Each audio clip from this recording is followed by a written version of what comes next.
The House will come to order. We will be continuing on with third reading regular. We had two bills that we did not get finished before we headed off to lunch. And so the first bill that we are going to be looking at, we are at that order of business, the bills in third reading and final passage. The first bill for our consideration is House Bill 147. House Bill 147, sponsored by Representative Rodriguez-Williams. Prohibition of institutional discrimination, an act relating to the administration of government. We have amendments.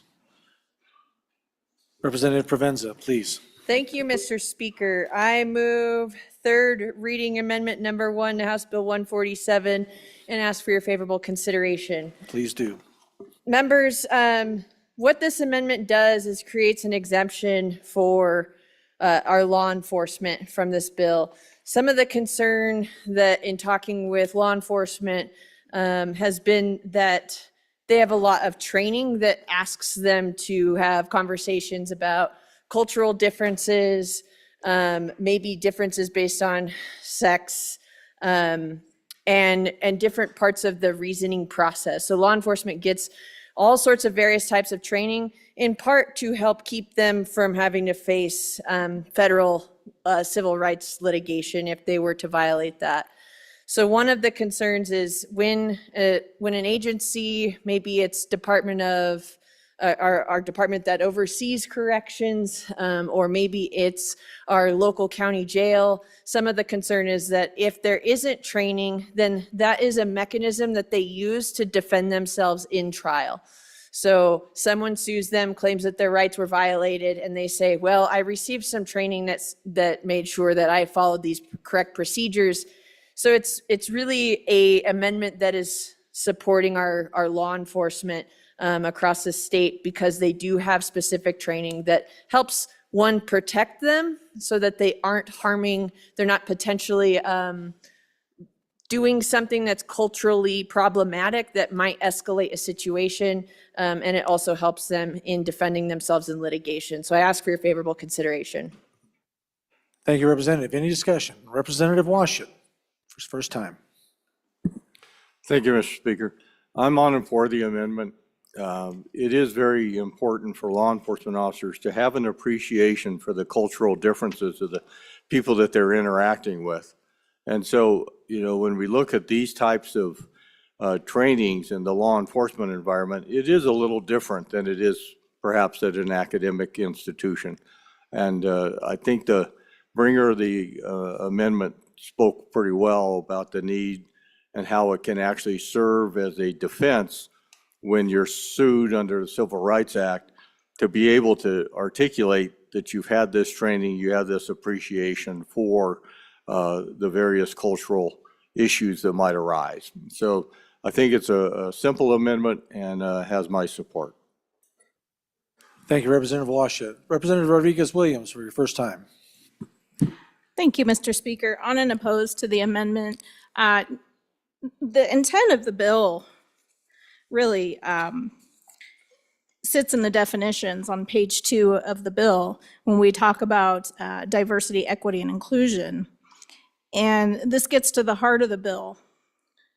It means any program, activity, or policy that promotes differential or preferential treatment of individuals or classifies individuals on the basis of race, color, religion, sex, ethnicity, or national origin. Having worked law enforcement myself, I'm well aware of cultural competencies, and I can tell you that this bill, the core of it really is to mandate a colorblind approach for all government entities. There is perhaps no more important place for this mandate than the justice system at this time. We've heard that at a national level. There's been lots of hearings, and I can tell you that we need to go back to where we were before this DEI infiltration into our government entities. We need to look at competency, qualification, merit, education, and experience of people. We don't need to judge people based on their color or based on their sex. And so I'm opposed to the amendment, and I think DEI really is a distraction. We need to get back to focusing on safety. I appreciate, the bringer of the amendment's concern about law enforcement. Again, this doesn't come down to cultural competencies or prohibiting any sort of education. This prohibits discrimination. Thank you. Thank you, Representative. Others? Anyone else for their first time? Seeing none, second time. No one second time. Representative Provenza.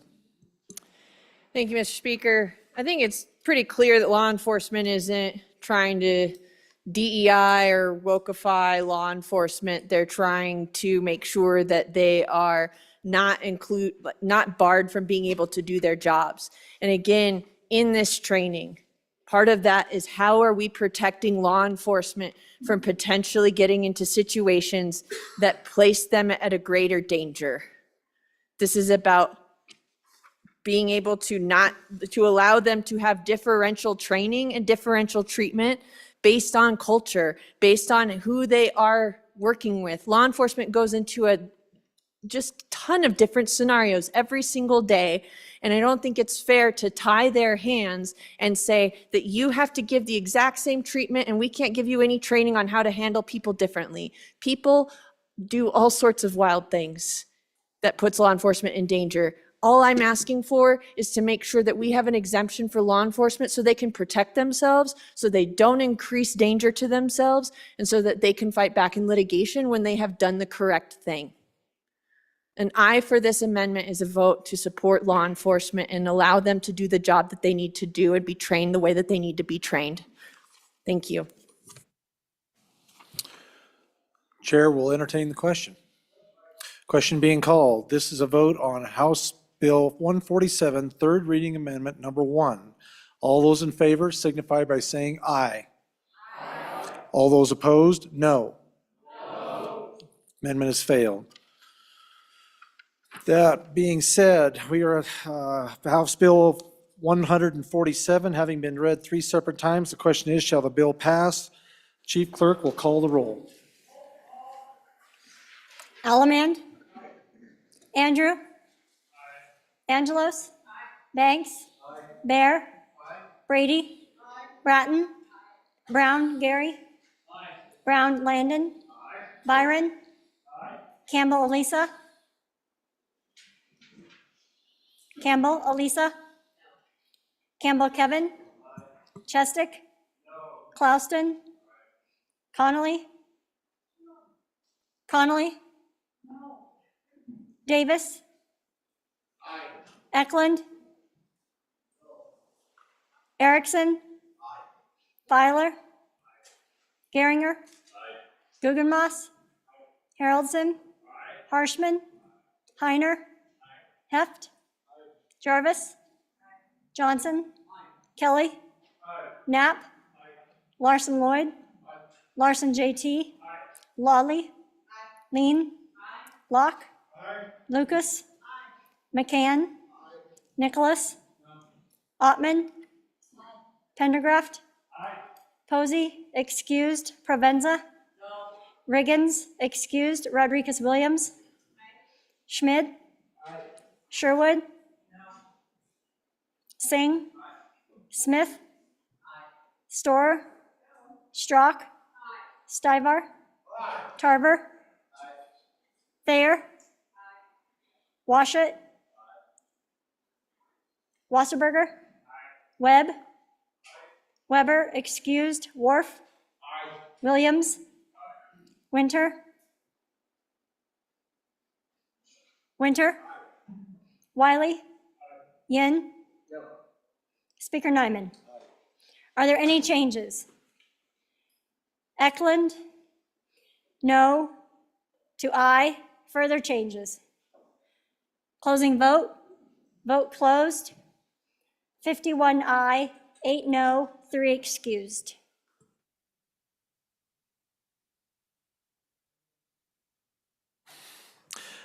House Bill 147, having received the affirmative vote of the majority of the members elected to the House of to the House. House Bill 147 has passed the House.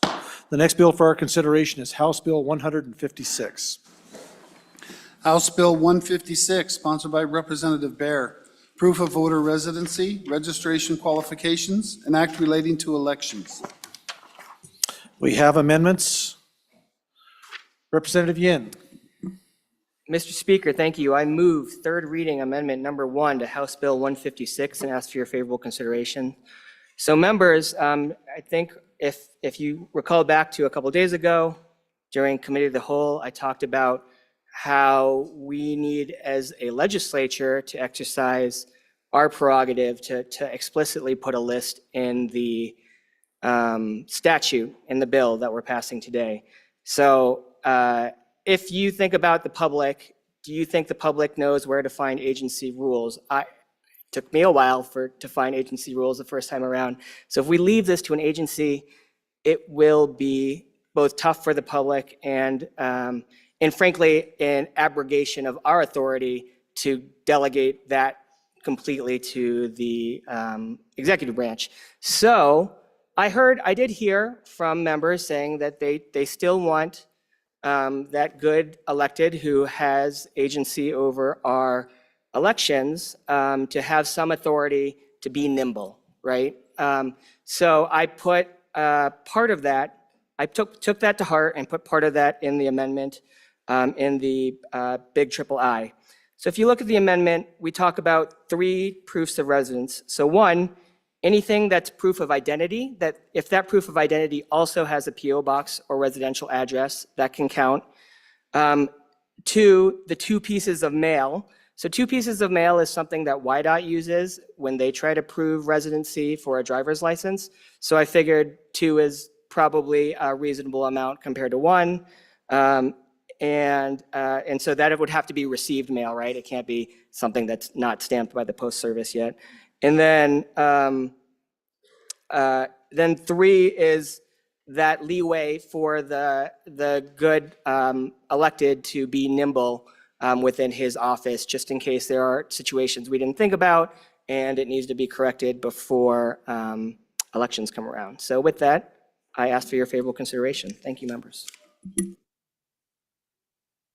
Thank you, Representative. Discussion. Representative Bear, first time. Thank you, Mr. Speaker. Appreciate the bringer of the amendment, but unfortunately this amendment falls a little short. Just a quick little education on the identification and the way our driver's licenses are created. We have statute that requires that our driver's licenses actually have our home address, not a PO box. But unfortunately, the system that we have currently has to have the address where that document is mailed to you printed on the document. So right now, we have to be able to put those PO boxes on the driver's license itself. So in an effort to deal with that, the number 2 executive of the state put into his rules that that would be allowed currently.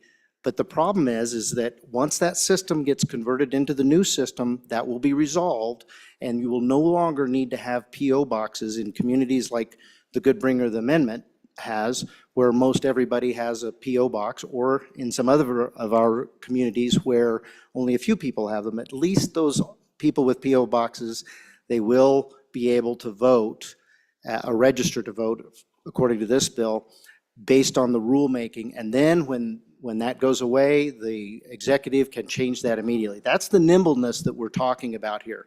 And lastly, within our rulemaking and the kind of pieces of mail that we require to establish residency, we typically have 2 things, a utility bill and another piece of mail that we receive from the government agency, okay?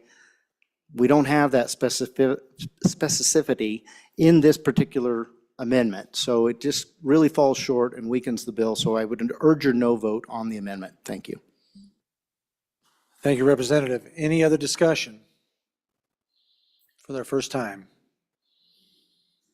Seeing none, second time, Representative Yin. Thank you, members. So the PO box was brought up, and I think that's a good question to ask. So I looked up what the requirements are from the service that deals with PO boxes, what they require for you to sign up for a PO box. So their requirements are actually pretty stringent. You do have to show them a lease with your residential address. You have to show them or a mortgage statement or a utility bill. So those things are already in that requirement. So if you have a PO box, you've already proven that residency by effectually having mail with your identity on it. Someone else can't get mail under your PO box. It's only you. So you've already proved that residency. And so the PO box should still count as proof of residence. And so with that, I don't want folks that live in places with PO boxes to make it that much harder for them to prove their residency. I think it's important that they've already proven it, right? That they still get to use that identity as proof that they are a resident. And with that, I ask your favorable consideration. Thank you, Mr. Speaker. Thank you, Representative. We are now voting on third reading amendment number 1 to House Bill 156. All those in favor signify by saying aye. All those opposed, side by no. The amendment has been failed to be adopted. House Bill 156 having been read 3 separate times, the question is, shall the bill pass? Chief Clerk, please call the roll. Allemand? Andrew? Angelos? Banks? Bear? Brady? Bratton? Brown Gary? Brown Landon? Byron? Campbell Elisa? Campbell Kevin? Chestick? Clauston? Connolly? Davis? Eklund? Erickson? Filer? Geringer? Guggenmoss? Haroldson? Harshman? Heiner? Heft? Jarvis? Johnson? Kelly? Knapp? Larson Lloyd? Larson JT? Lawley? Lean? Luck? Lucas? McCann? Nicholas? Ottman? Pendergraft? Posey, excused. Provenza? Riggins, excused. Rodriguez-Williams? Schmidt? Sherwood? Singh? Smith? Storer? Strock? Stivar? Tarver? Thayer? Washut? Wasserberger? Webb? Weber, excused. Worf? Williams? Winter? Wiley?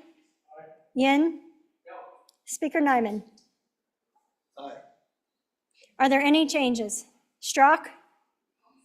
Are there any changes? Closing vote? Vote closed. 51 aye, 8 no, 3 excused. Having received the affirmative vote of the majority of the members elected to the House, House Bill 156 has passed the House. All right, ladies and gentlemen, we're going to be getting ready to move in. That completes our third reading regular, and so we're going to be moving in shortly here to the amending and adoption of permanent House and joint rules. At last count, I believe we have 19 amendments. So we're going to get a drink of water, go to the bathroom, whatever you're going to do, because we're going to be here for a little bit. I have a representative and a microphone. Representative, Privilege of the floor, Speaker. please proceed. So, in the time when there's a spotlight on education freedom, we have the privilege of having a group of people who are a clear definition of education freedom. And today, our Homeschool Wyoming is here with the Wyoming homeschool families. And some have driven a couple of hours to be in attendance. Please welcome. Over here on my right is our homeschool. Please stand up.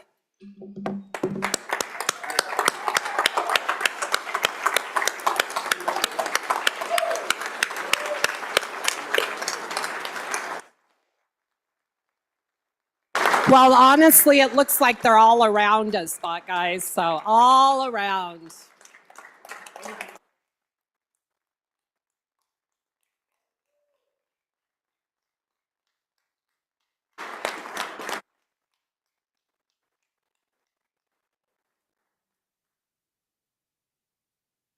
Welcome to the House, homeschoolers and parents and folks that are doing the teaching. We appreciate the opportunity to be able to represent you here in the Wyoming House of Representatives. We're thankful that you're in the gallery. We hope this is a learning experience for you. And I will have to say, as I had the opportunity to go down and visit with some of the homeschoolers and the leadership, it's a blessing to have you folks here. And we look forward to the work that you're doing and the young people that minds are being developed and their impacts on Wyoming's future. So thank you all for being here. We appreciate what you're doing. We'll do standing committee reports. Oh, Mr. Speaker. Representative Rodriguez-Williams. Thank you, Mr. Speaker. Privilege of the floor. Absolutely. Please go ahead.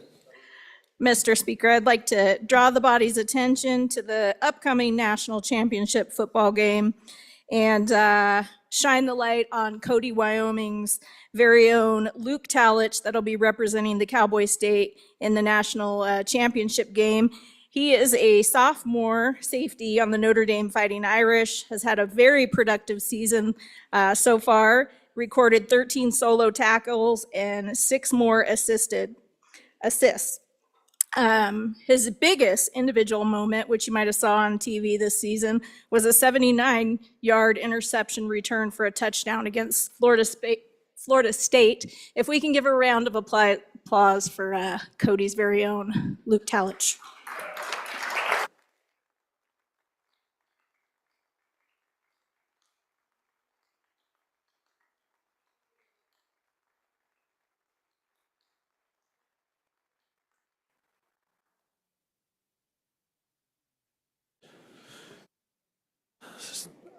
Just before we start the standing committee reports, I would like for all of you to kind of be following along with these rules and these amendments. So I'm going to have Representative Yin direct you on how to find it for sure, if you don't already have it, on the website so you can follow along. Representative Yin, please.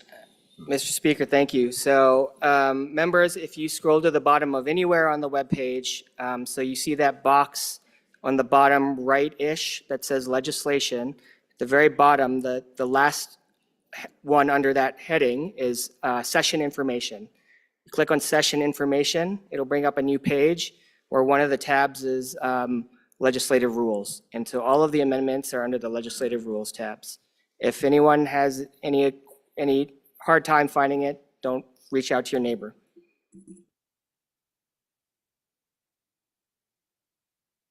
Standing committee reports, please. House Bill 18, sponsored by Education, Career Technical Education Funding. Mr. Speaker, your committee number 4, Education, to whom is referred House Bill 18, Career Technical Education Funding, respectfully reports same back to the House with the recommendation that it do pass. Ayes. Representatives Andrew, Bratton, Erickson, Gugamas, Kelly, Lawley, Strzok, Williams. Excused, Representative Singh. Representative Andrew, Chairman. This bill was re-referred to Committee Number 2, Appropriations. Mr. Speaker, your Committee Number 2, Appropriations, to whom is referred House Bill 18, Career Technical Education Funding, respectfully report same back to the House with a recommendation that it do pass. Ayes. Representatives Alaman, Angelos, Bear, Haroldson, Pendergraft, Sherwood, Smith. Representative Bear, Chairman. House Bill 41, sponsored by Representative Lawley. Environmental Quality, Irrevocable Letters of Credit. Mr. Speaker, your Committee Number 9, Minerals, Business, and Economic Development, to whom is referred House Bill 41, Environmental Quality, Irrevocable Letters of Credit, respectfully report same back to the House with the recommendation that do pass with the following amendments. Ayes. Representatives Campbell, Heiner, Knapp, Larson, Lawley, Riggins, Schmid, Tarver. Representative Weber, excused. Representative Heiner, Chairman. House Bill 50, sponsored by Judiciary. Disclosure of sensitive information, law enforcement. Mr. Speaker, your Committee Number 1, Judiciary, to whom is referred House Bill 50, Disclosure of sensitive information, law enforcement, respectfully report same back to the House with the recommendation that it do pass with the following amendments. Ayes. Representatives Brady, Chestick, Filer, Kelly, Singh, Washit, Webb. Noes. Representatives Bratton, Lean. Representative Washit, Chairman. House Bill 51, sponsored by Judiciary. Municipal Courts, Maximum Penalties. Mr. Speaker, your committee number 1, Judiciary, to whom is referred House Bill 51, Municipal Courts, Maximum Penalties, respectfully report same back to the House with the recommendation that it do pass. Ayes, Representatives Chestick, Filer, Kelly, Lean, Washit, Webb. Noes, Representatives Brady, Bratton, Singh. Representative Washit, Chairman. House Bill 75, sponsored by Representative Clouston, coal severance tax rate. Mr. Speaker, your committee number 9, Minerals, Business and Economic Development, to whom is referred House Bill 75, coal severance tax rate, respectfully report same back to the House with the recommendation that it do pass. Ayes, Representatives Campbell, Heiner, Knapp, Larson, Lawley, Riggins, Schmid, Tarver. Excused, Representative Weber. Representative Heiner, Chairman. House Bill 80, sponsored by Representative Knapp. Stop ESG State Funds Fiduciary Duty Act.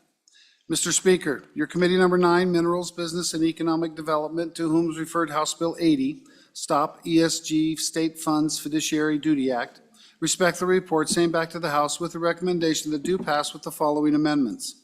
Ayes, Representatives Campbell, Heiner, Knapp, Lawley, Riggins, Schmid, Tarver, Weber. Noes, Representative Larson. Representative Heiner, Chairman. House Bill 169, sponsored by Representative Locke, Homeowner Tax Exemption 2025-2026. Mr. Speaker, your committee number 3, Revenue, to whom is referred House Bill 169, Homeowners Tax Exemption 2025 and 2026, respectfully report same back to the House with the recommendation that it do pass with the following amendments. Ayes, Representatives Brown, Campbell, Lean, Locke, Lucas, Riggins, Stivar, Wharf. Noes, Representative Storer. Representative Locke, Chairman. This bill was re-referred to Committee Number 2, Appropriations. Mr. Speaker, your Committee Number 2, Appropriations, to whom is referred House Bill 169, Homeowners Tax Exemption 2025 and 2026, respectfully report same back to the House with the recommendation that it do pass. Ayes, Representatives Alaman, Angelos, Bear, Haroldson, Pendergraph, Smith. Noes, Representative Sherwood. Representative Bear, Chairman. House Bill 172, sponsored by Representative Haroldson, repeal gun-free zones and preemption amendments. Mr. Speaker, your Committee Number 1, Judiciary, to whom is referred House Bill 172, repeal gun-free zones and preemption amendments, respectfully report same back to the House with the recommendation that it do pass with the following amendments. Ayes, Representatives Brady, Bratton, Filer, Kelly, Lean, Singh, Washit, Webb. Representative Chestick, no. Representative Washit, Chairman.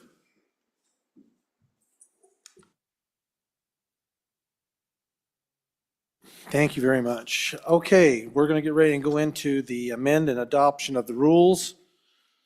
They are still updating a few things here for me. Jamie's working on that. We are at that order of business of amending House rules. Representative Heiner. Mr. Speaker, I move that the House rules and joint rules previously adopted as the temporary rules of the House of Representatives of the 67th Legislature be adopted together with any amendments approved by the House as the permanent rules of the House of Representatives of the 68th Legislature. We've already done that, haven't we? We have to start there and then go into amending them. Okay, all right. You have heard the motion. Is there any discussion?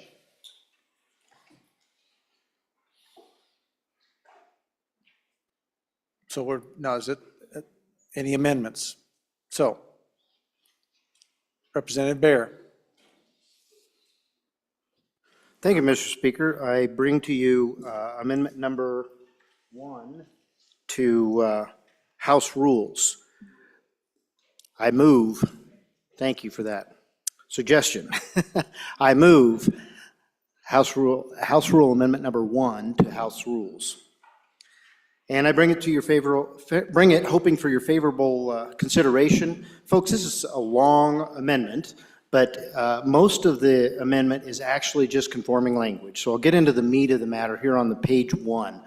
What this has to do with is a bill that's coming toward you House Bill 158 will, if passed, allow us to install some technology in this room to push-button vote. And as you can see on these walls ahead of us, there are places for us to put monitors, very large monitors. We have those monitors already. They're on rollers. We bring them in at different times during the session, but they would be permanently mounted. And if you haven't seen what that looks like, the Senate has had that for some time. If you go over and look at the Senate walls, I'm sorry, our colleagues on the other end of the building, if you look at their room. Thank you, Representative. Yes, they already have these monitors installed. What this would do, this system would do, is what you've seen for the last couple of days on our roll call votes on your monitor, that would be up on the screen. And I want to take you back just historically for a moment and think about what happened before we broke for that noon recess today. We were in, I believe, second reading, and there was a voice vote. The chair was unable to determine the difference between the two sides, called for what eventually ended up being a roll call vote. All that time was spent getting the results. Oh, and we did a standing division in the midst of that, but it was really close. Took a lot of time to do all that. This system allows for 2 minutes for each roll call vote. And each vote, other than a few exceptions that you'll find listed under subparagraph D here, every vote would be basically a roll call vote. When the clerk would begin calling out for the vote, you would open it up, you'd see on the screen, you'd have 2 minutes to get to your desk, there'd be a security system to make sure it's only you voting, and then you would press the button for the vote that you want to record. And then you would have time up until the end to change your vote. At any point, you can change your vote up until it's closed, just like we've had thus far on our roll call votes. When the clerk calls out, closing vote, you'd have these warnings. And that particular procedure is listed here in the process in subparagraph C. So if we were to do this, all the places in our rules that call for a roll call vote would then be switched over to just using your push button system. And that's what the rest of the language in this rule change has to do with. So basically, we would have a lot more transparency in this body because our constituents would be able to look at probably 80% of our votes, maybe 90% of our votes, depending on what action we took in this body. Committee of the whole, we would still do our unlimited debate, and those bills would not be required for a roll call vote. But once we got into the place where we are traditionally taking roll call votes, we would record it on this system. So with that, I would ask for your favorable consideration. Thank you. Thank you, Representative Baer. Representative Williams, for your first time. Thank you, Mr. Speaker. I rise in opposition to this amendment for the following reasons. When we consider all those who sat in these desks before us, I'm thankful for the culture that they've left to us and the respect for the institution and the trust in the process. And I'm grateful for that. And I feel like we have opportunity to choose every time we meet whether we preserve the traditions and the culture of those who've gone before us or whether we discard them. And I believe that when we discard them, we'll never get them back. And when you think about the last few years, I don't care how many how long a period of time you want to think about. I'd just like you to consider what direction are we moving? How well have I preserved the traditions of those who've gone before us? And I just think it's a relevant question. Push button voting and the associated display screen does nothing to preserve the reverence and the historic culture of responsibility and respect that embodies this institution. And recently I was made aware of the online web page that displays our roll call votes in real time, and Hopefully, this may address, at least in part, the motive for this amendment. And just as far as the issue of push button voting in particular, I believe my constituents deserve to hear me loud and clear as I vote on the issues that affect them daily. Our conversations oftentimes revolve around transparency and voter confidence, and I do not believe that the push button voting really contributes to my constituents' confidence in our process. I'm sure my conscience would eventually become seared, but the first time I pushed that button, I would feel like I was hiding from my responsibility. And then there's the fiscal note. So I just encourage you to resist this amendment. Thank you. Thank you, Representative Williams. Representative Lucas, for your first time. Thank you, Mr. Chairman. I rise in support of this amendment. Having spent the last 5 years as a community organizer working with grassroots or individuals, trying to get them more engaged in local politics, one of the things that I've done is led them through how to determine how your legislators vote. And with a preponderance of voice votes, it is almost impossible to determine how your legislator votes, especially on issues that are important to you sometimes. So I encourage support of this amendment. Thank you. Thank you, Representative. Representative Larson, JT. Thank you, Mr. Speaker. I rise in opposition to this specific rule change, and I just wanted to throw out the idea. There's a bill out there, it's House Bill 254, that will allow us to have microphones at our desks. So when we do actually do roll call, they can hear our aye or no coming from us. It's more personal. I just would think that that's probably the better route to go. One, keeps the tradition, but two, our constituents know we are sitting here on the floor doing the work that they sent us here to do. Thank you, Representative Larson. Representative Stivar for his first time. Thank you, Mr. Speaker. On and against this amendment. Looking out here, I think I count 6 people still in the house here that were in the Jonah building. We spent a lot of money redoing this Capitol. We need to keep with our traditions and have the ayes and noes roll call votes done. So I'm against this amendment. Thank you. Thank you, Representative Stivar. Representative Clouston for your first time. Thank you, Mr. Speaker. I too rise against this for several reasons. The first being, of course, the tradition that we've talked about, but also the new system. I don't know how many of you are using it, and I know they're still working the bugs out, but it is instantaneous. It's working well. It shows you the ayes and noes. And because of how well I think it is working and it'll continue to improve, looking at the fiscal note, I'm not sure we need to spend more money on something that, to me, doesn't really give us that much advantage. So, again, I'm going to oppose this amendment. Thank you. Thank you, Representative. Representative Brown.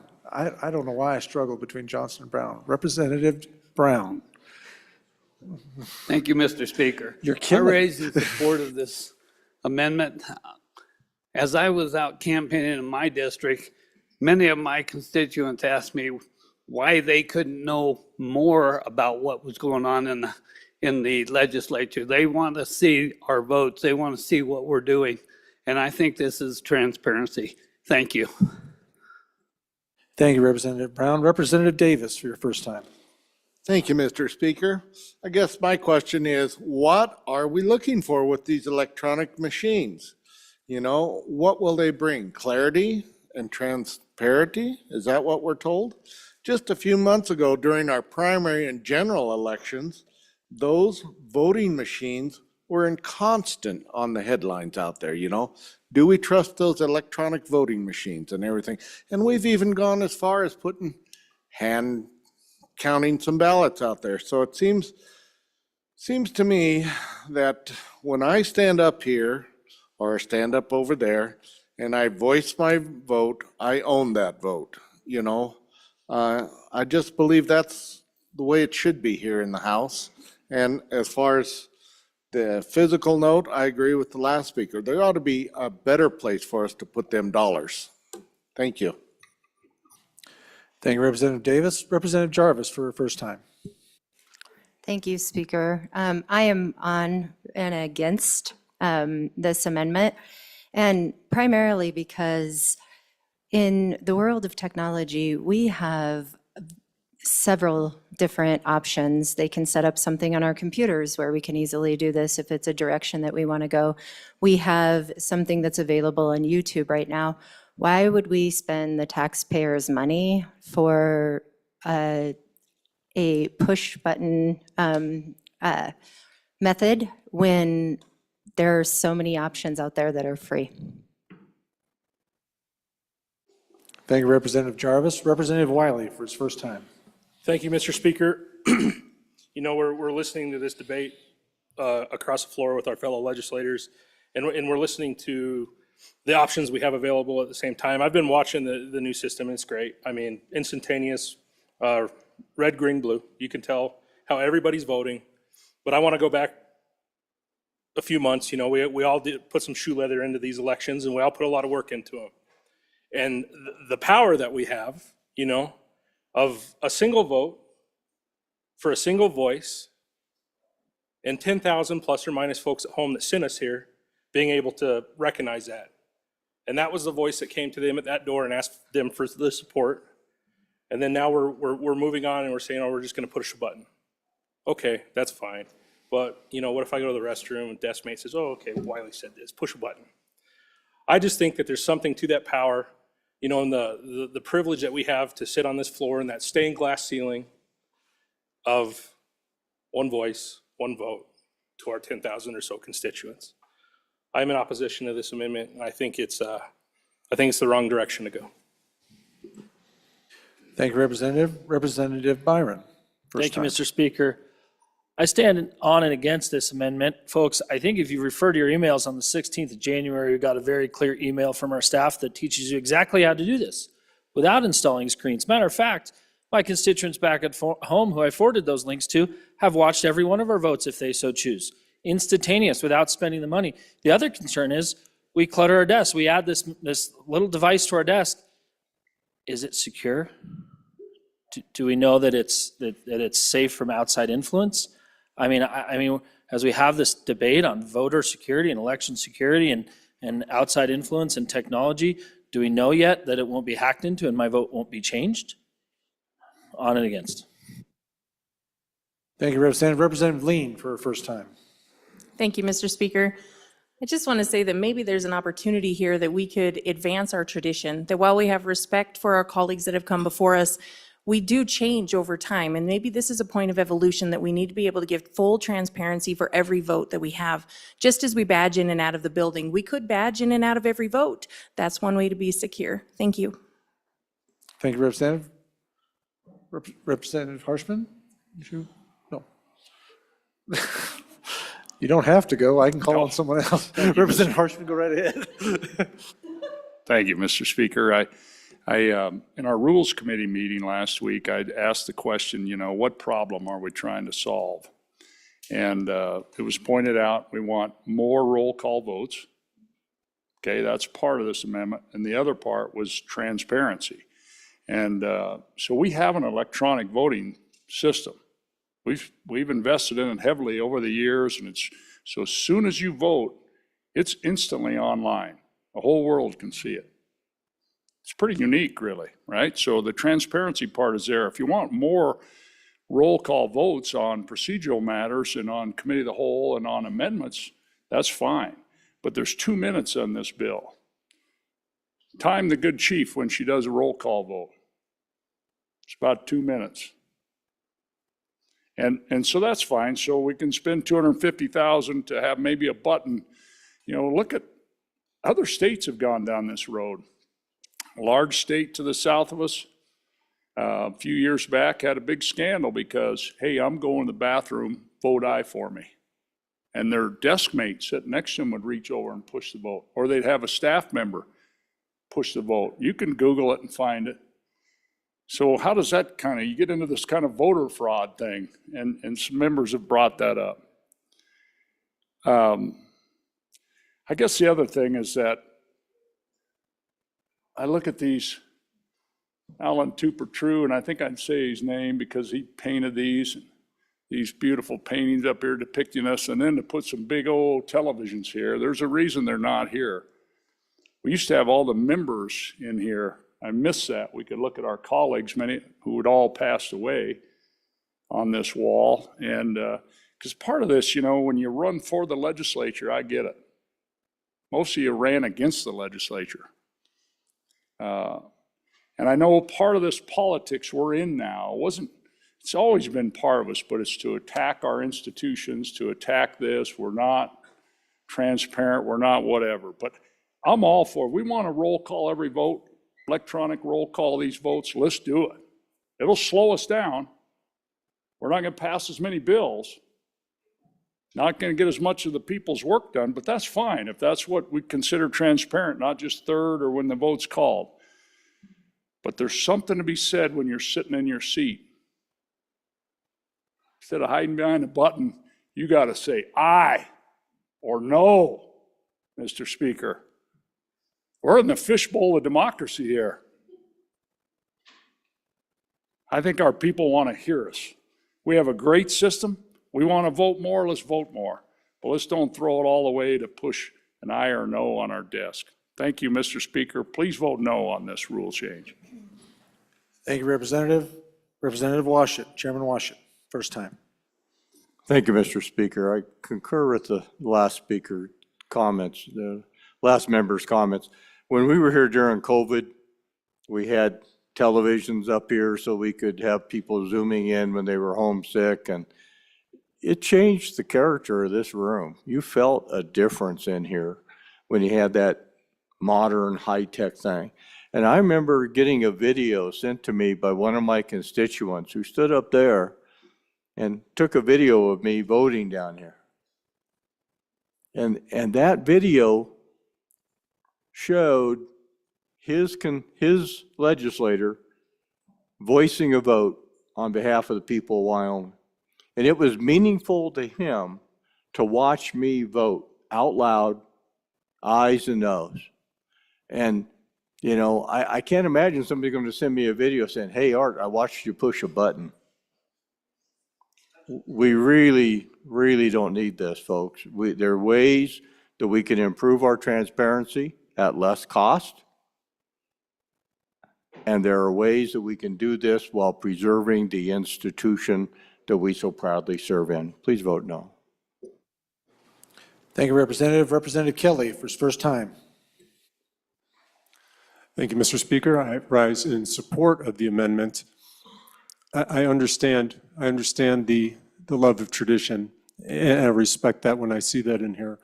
At the same time, we speak of past days and past legislators who didn't have laptops, who weren't checking their email, who weren't sending texts or looking at them right now as I'm speaking.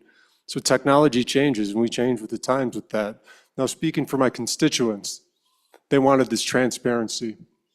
I spoke to many people who were tired of hearing about people allegedly trying to kill bills on the floor with amendments and then voting for them in the end. They wanted to know how they voted throughout the entire process.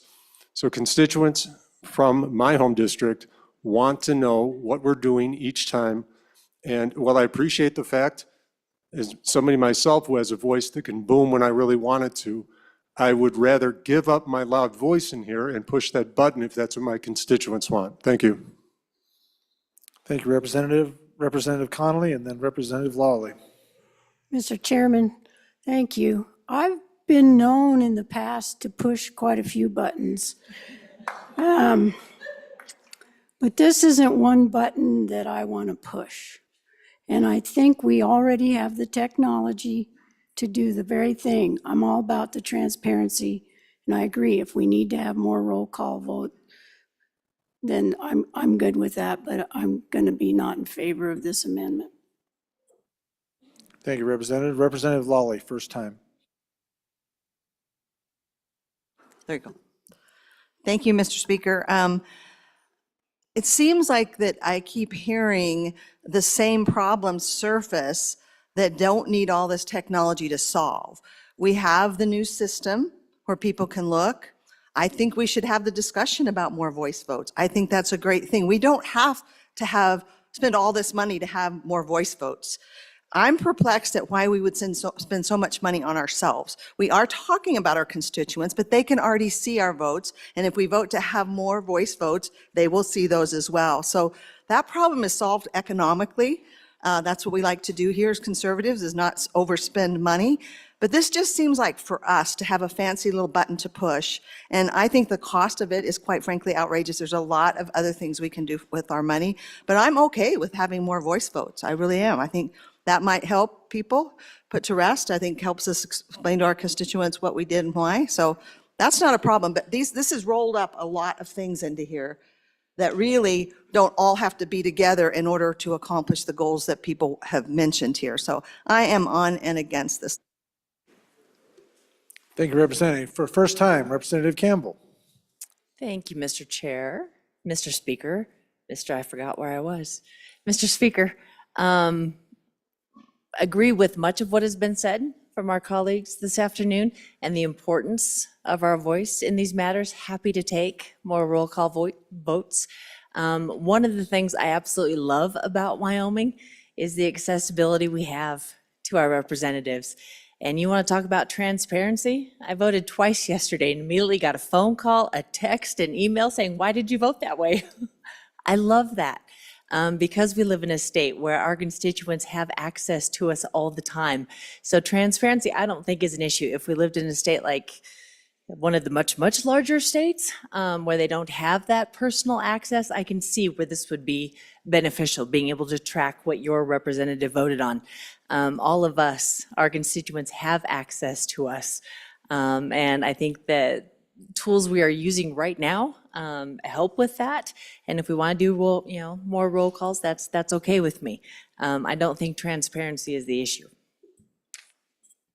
Thank you, Representative. Representative Majority Leader Heiner.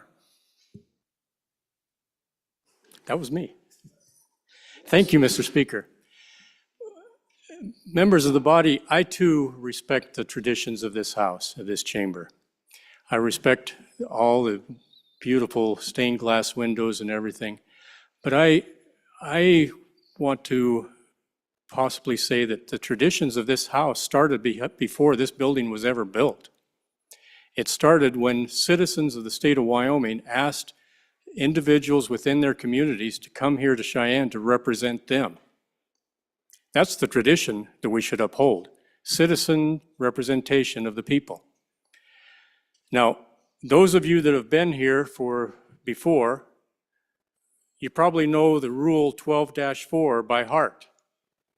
We've used it extensively over the past number of years. 12-4 is where we call for a roll vote, the ayes and the nays. And we were asking it for almost everything we could. And members, we have had a number of legislation go through in this past week. Think about all the times that you stood up and did a voice vote. Now, those are not recorded.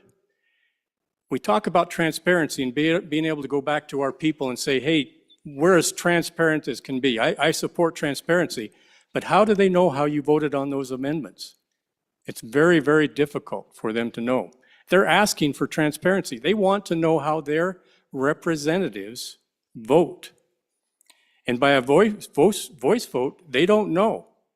And that's why we had to call for Rule 12-4 all the time last year. Now, we can continue to do that. It slows down the process. But I, for one, am all about getting that transparency to the people so they know how I vote, not only at the end of the bill when it's recorded, but during the formation of a good bill when you do all of this amending. I want the people in my district to know how I support and how I vote. And so we can continue to do 12-4 if that's what you want, or we can speed the process up a little bit and have use science and technology to improve the process. and preserve the traditions of this house, of this chamber, then the tradition I refer to is we represent the people. Thank you, Mr. Speaker. Thank you, Representative. Representative Yin, first time. Mr. Speaker, just first for a second, thank you. Thank you, Representative. Representative Larson. Lloyd. Mr. Chairman, thank you. First for a second. Thank you, Representative. Representative Singh. Sorry, I missed the button. Thank you, Mr. Speaker. So I'm just grateful that this body appreciates the value of a roll call vote and that it's in fact not a weaponization of the system. Thank you, Representative. Representative Nicholas, his first time. Thank you, Mr. Speaker. On and against the rule. First of all, why would it be a rule and not a statutory change?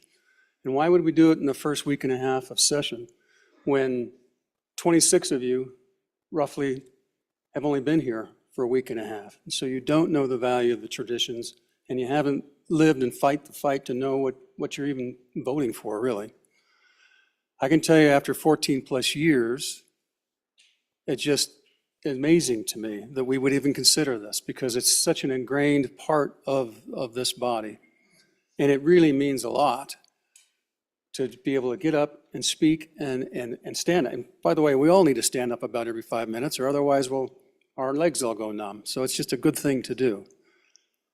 But I would suggest that we don't do it by rule now for next year. Let's go through this session and follow the process and follow the current computer system we have and decide from an educated basis and not a political basis on what you feel is right after you've been here a bit. I wouldn't give up on tradition just quite yet. Thank you, Representative. Any other representatives want to speak for their first time? Remember, this is in reference to Section 1, Rule number 12-13. All votes to be recorded. Any others for their first time? Second time. Representative Larson, Lloyd, second time. Thank you, Mr. Chairman. And I know it sounds like to a lot of you new folks that perhaps that your grandpa's talking to you and telling you how to preserve and your grandma how to walk through the house or whatever. But this place and this tradition is who we are. When you look up here, let me just share with you some other things we've done. When we redone the Capitol, the consultants came back in and up here where our folks are, they says, we need to put glass all the way up. You're sitting in a fishbowl. If somebody wanted to come in and do you harm, you're just sitting there. We said, no, it's not who we are. When we come in the front door, they says, you need to have security. Have these people, have these folks that are sitting up here walk through security and make it difficult for them to come into the people's house. We said, no, we want to keep it the way it has been from the beginning until now. And there's just some of this that takes a concerted effort on all our parts to preserve. And I would encourage you to defeat this rule. Thank you, Representative. Representative Lucas for your second time. Thank you, Mr. Speaker. Just a point of clarification. I spent years in the gallery watching y'all, and I spent hundreds of hours on YouTube watching recordings of sessions, and it is almost impossible to hear roll call voice votes. You can't hear it because none of us are on microphones when we vote out loud. And so that's just one point. I am not steeped in tradition of the House because I am a brand new legislator, but I've been watching this and I've been engaged with this for a very long time. And I know that our voters deserve to know how we vote. Thank you. Thank you, Representative. Representative Davis for his second time. Thank you, Mr. Speaker. You know, the physical note is an interesting aspect to this. Those of us that were in the last budget session realize, or remember, I hope, how many hundreds of millions of dollars we spent on technology upgrades. So this is just a beginning of what was yet to come. Thank you. Representative Brown, Gary, second time. Thank you, Mr. Speaker.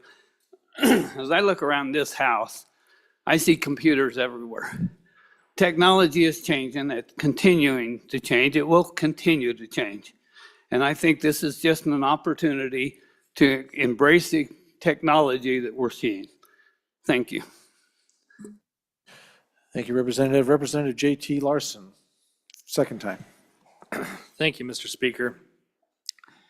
It was mentioned that we'll save time by passing this measure, and really maybe on a vote, on a per vote basis on a specific bill or amendment, yeah, maybe we save some time on that. Overall, it will add time, and I'm okay with that. I'm okay with transparency, as has been said before.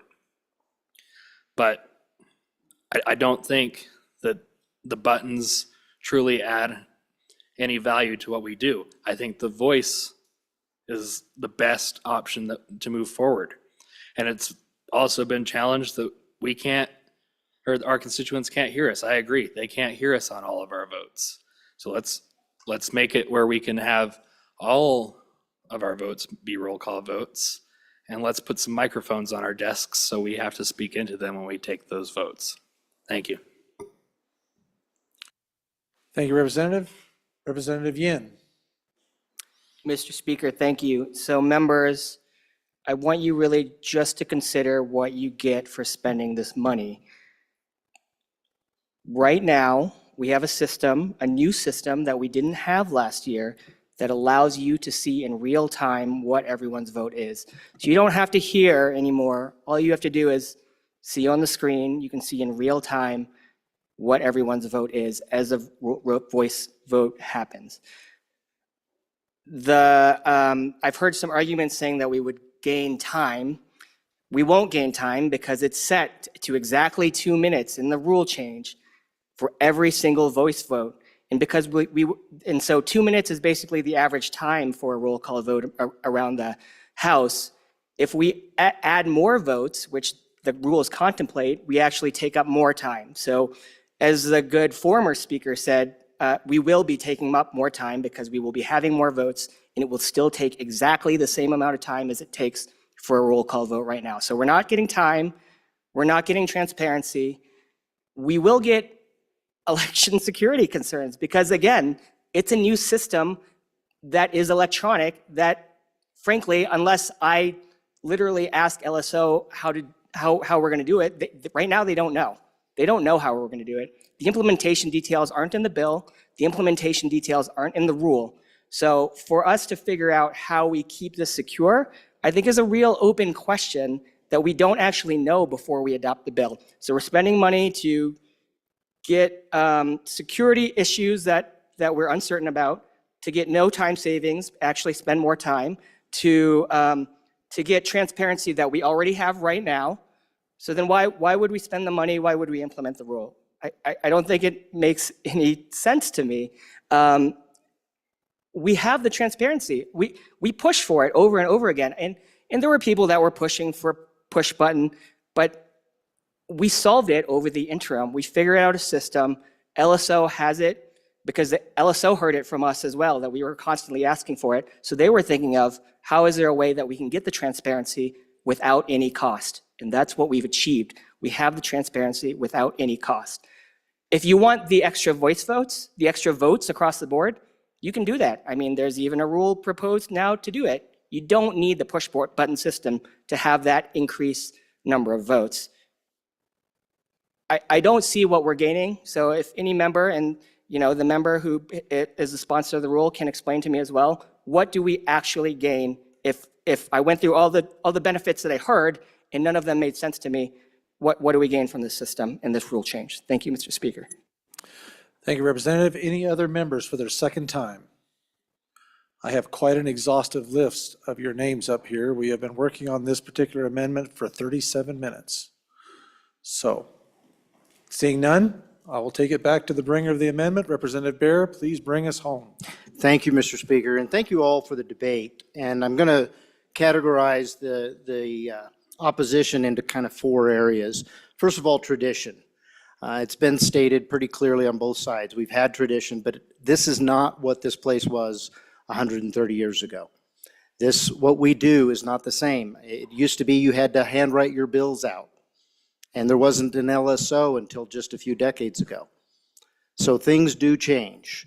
And if we're going to be responsive, it's clear. There are other rules. Even our management council has developed the system that we have right now in response to this demand for more transparency. I would say that those who have said that we are transparent, it's falling on deaf ears because the public is challenging that right now. They want action, and this is the beginning of action. And I would say to those who say, well, I'm good with us taking more roll call votes, but I don't want this system. Why haven't we tried to do it before? Why haven't we tried to get all these roll call votes before? I can tell you I have. I've brought this amendment many times up to today, and I'll continue bringing it if we don't get it until the body here is willing to truly be more transparent. It's one thing to say it. It's another thing to do it. Is it secure? So we don't have that answer as far as what kind of security systems there are. And that's what this bill does. It gives us this rule change doesn't deal with the spending on money and the security. That was accurate. We're giving our LSO latitude during the interim to figure out what is the best and most secure system. We have security right now. All of your laptops have an email system on them, and we have a Wi-Fi system that is very secure. It was stated, why do we need to spend this money? We could use technology that we already have, and maybe it's even free. Free is great. And by God, we have not developed in this bill or this rule how we're going to do it. Again, LSO has that opportunity. It could be something that ends up on your phone. We have a system now when you check into your email and you're not in this building, you have to pull out your phone and let it look at you and recognize your face. We could have that kind of security, and it would force you to be on the floor to do your vote. We have that potential. Why is the footnote so large? Because the footnote was created years ago when we started running this amendment. We didn't revise that, and it required new wiring underneath this floor. Well, guess what, folks? I doubt very seriously there will be any wiring underneath this floor for this new system. When it comes to security, I have something around my neck right now. It's my identification. It has a little strip, magnetic strip on it. This system could be used much like they do in the halls of our higher offices in the Washington, D.C., where they pull out the card, slip it in the system, and then vote. So we have lots of different options for security. It was stated that we want to be heard. We want our people to hear us. And yet we're bringing rules about no listening devices. We keep hearing we shouldn't have listening devices put over the top of the glass so that our constituents can hear us. We shouldn't be recording what happens on the floor. And I don't necessarily disagree, but we do record it with YouTube. The only problem is it records based on who's talking, and those video cameras can't cover the entire body. So when you do a standing vote, much of that is unseen. So it's not transparent at all. And so with that, I'm just going to let this body decide, but I will continue to fight for more and more transparency. And this is one of the best methods I've come up with. If you've got a better idea, I want to hear it. Thank you. Thank you, Representative Body. You are voting on Amendment 1 to the House Rules, Section 1, 12-13. All votes to be recorded. All those in favor signify by saying aye. Aye. All those opposed, no. No. The amendment has failed to be adopted. Next amendment.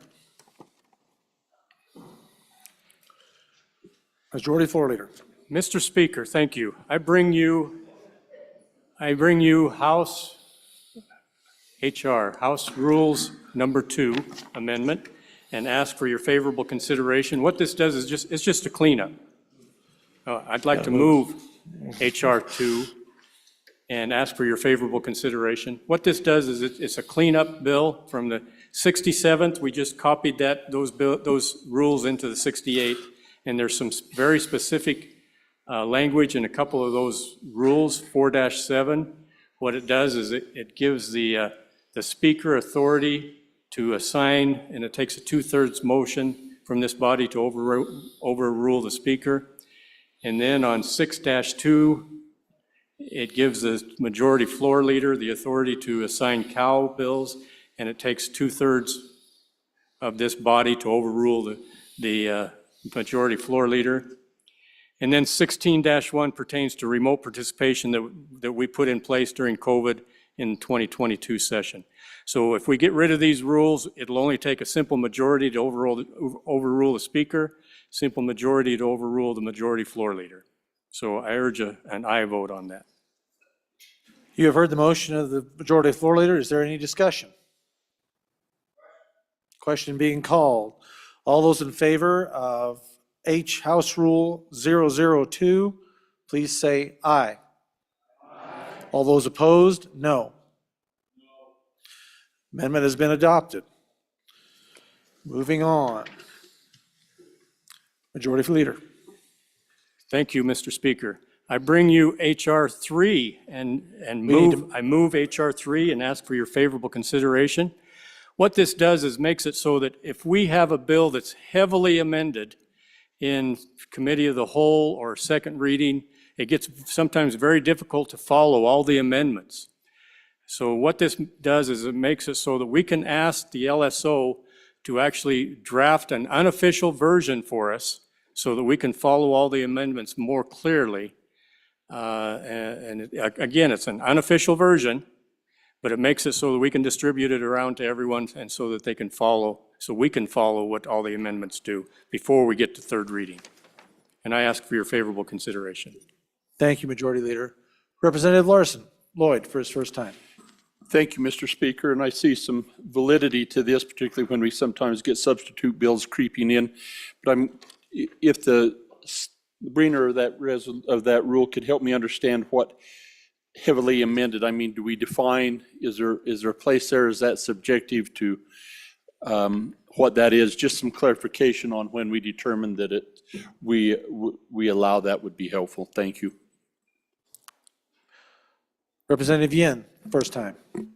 Mr. Speaker, thank you. So members, this rule rule amendment came out of your Legislative Tech and Process Committee over the interim. It went to Management Council. Management Council approved it. It went to the Rules Committee, the House Rules Committee for this House before it came to the chamber here. That's why it has the Speaker's name on it as the chairman of the Rules Committee. So the reason that it's in here is because there was concern from both the public and from members that the public has a hard time following bills where we have a huge number of amendments on them.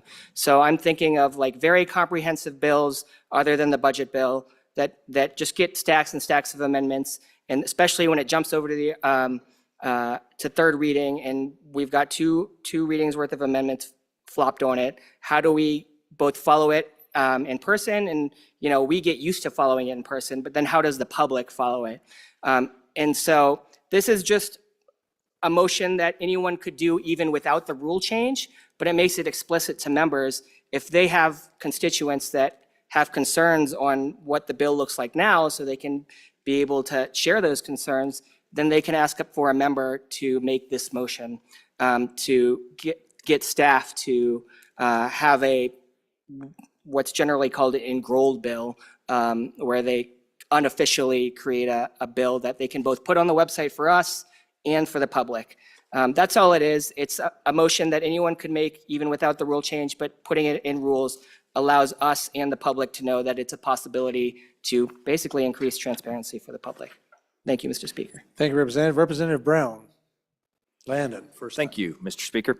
So I just went back and just asked the people that this is truly going to be the one that this affects, and that's our attorney sitting over here in the bullpen that get to do this. And I just said, what's the real life implication of something like this? I said, well, do it once or twice in a session, maybe 3 times, not a big deal. It's if we abuse the privilege as a body, that's when it starts taking a toll on our LSO attorneys. So we're currently already down 2 attorneys. They're already working their tails off, drafting over 700 different bills for us.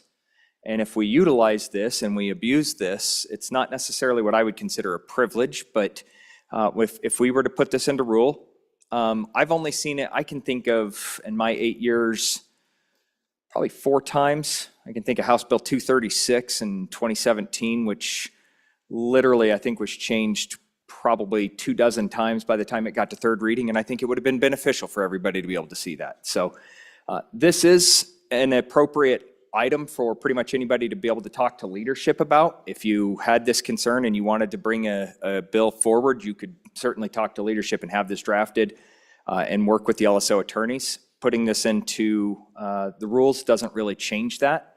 It just gives the body the availability to draft this and bring this forward. So I would just say be careful with this one.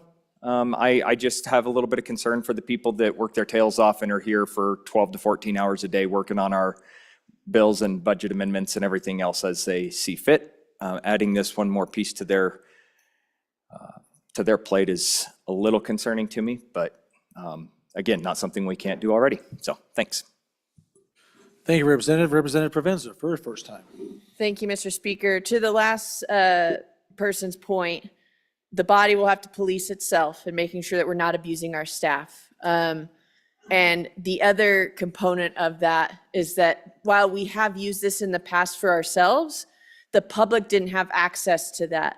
This amendment allows for there to be an added PDF essentially to a bill if we do that. So say we need that benefit for our own decision making, but not just us that benefits from it. Now it allows the public to see a bill that's been chopped up into pieces and looks like a zombie bill.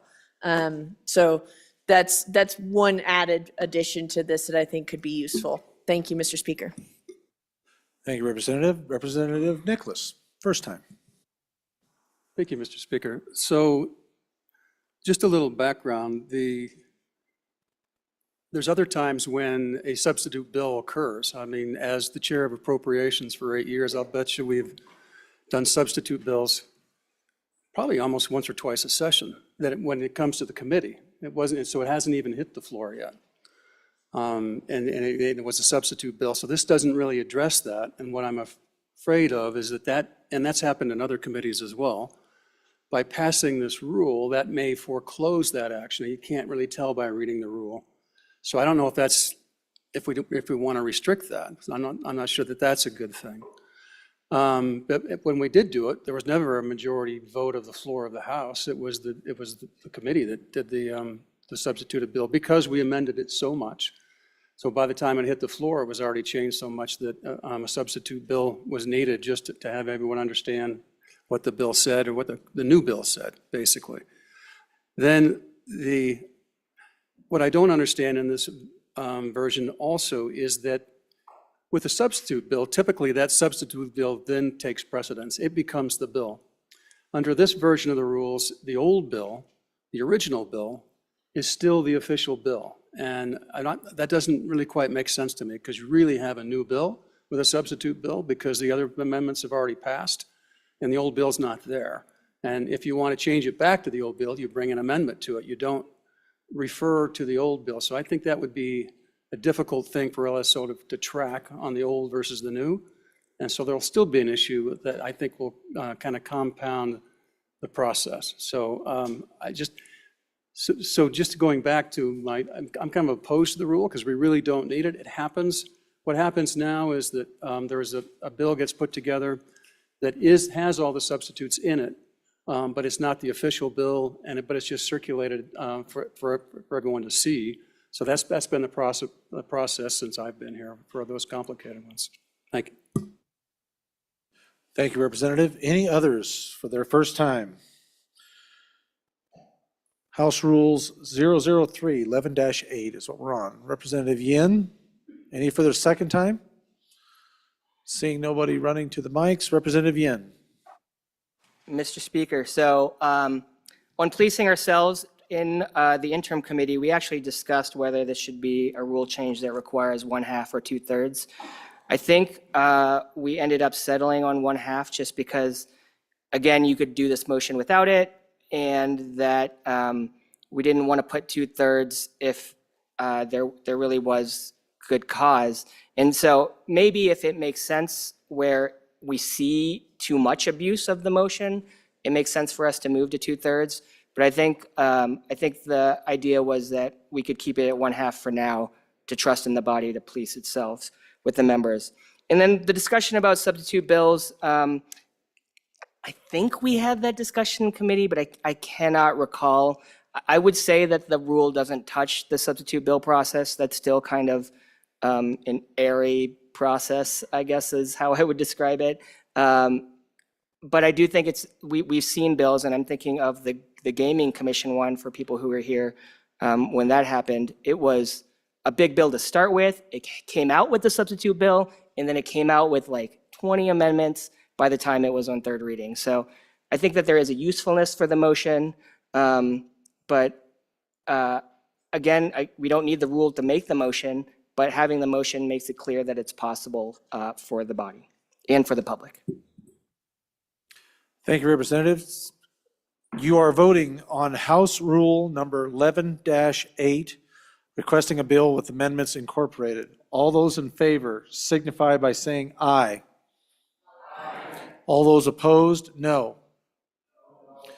The amendment has been adopted. Next amendment, House Rule number 04, 5-4D. Representative Washington. Thank you, Mr. Speaker. So members, it seems like every year, a couple times, we have a question come up about where is a bill? And it seems simple enough, but you have Somebody forgot to move something. I will move amendment number 4 to the House rules.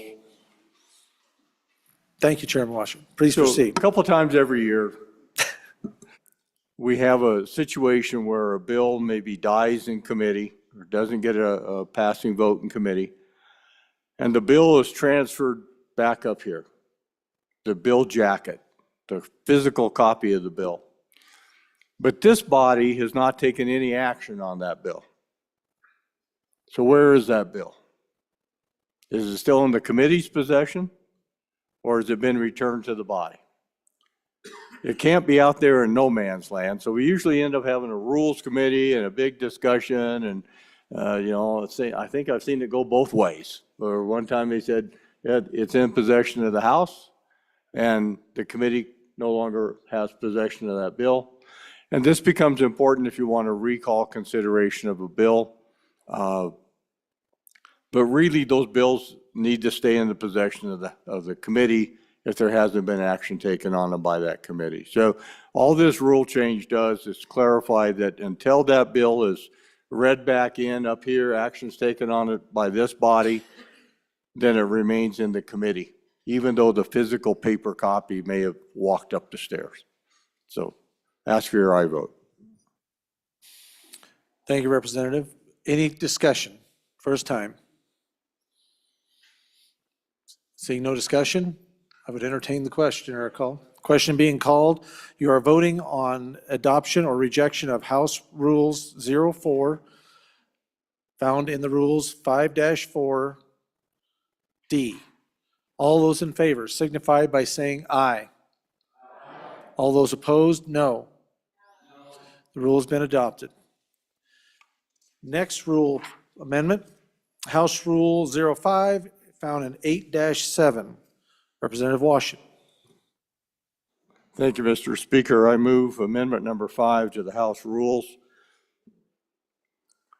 Members, what this amendment does is allow that during the presentation of the budget by the Appropriations Committee or the supplemental budget by the Appropriations Committee to this body, that they can utilize some charts, some graphs to help us follow along.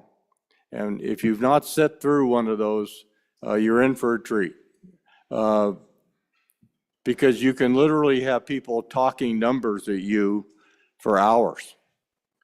And boy, it's really hard to track and keep track of things.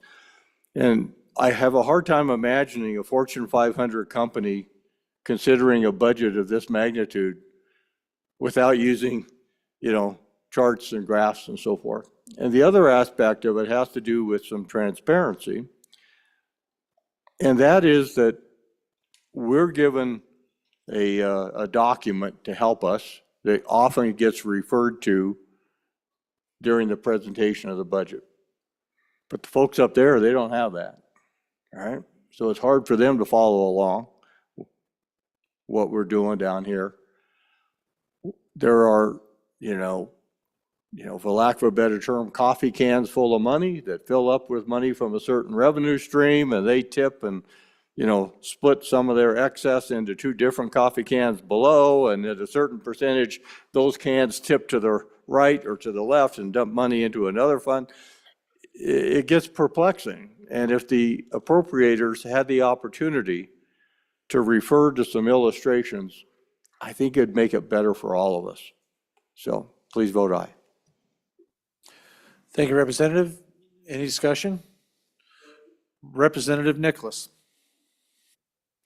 Thank you, Mr. Speaker. So I'm curious about this draft bill because it says projection aids. That suggests that they're going to put something up on a wall versus something on the computer that you can say, please refer to exhibit H-2. And so could you clarify what projection aids, are you anticipating that we're going to have something or a big screen up here during the presentation? And then my question is it only the presentation of the committee? I mean, you're all quite lucky because normally I'm the one that talks the most on those budget presentations, but I won't be doing that anymore. So you're all blessed for that. But if you have a presentation and then if you come up and want to argue or rebut a particular graph, or if you find the graph needs to be supplemented, is there a mechanism to correct that at that same projection or type aid?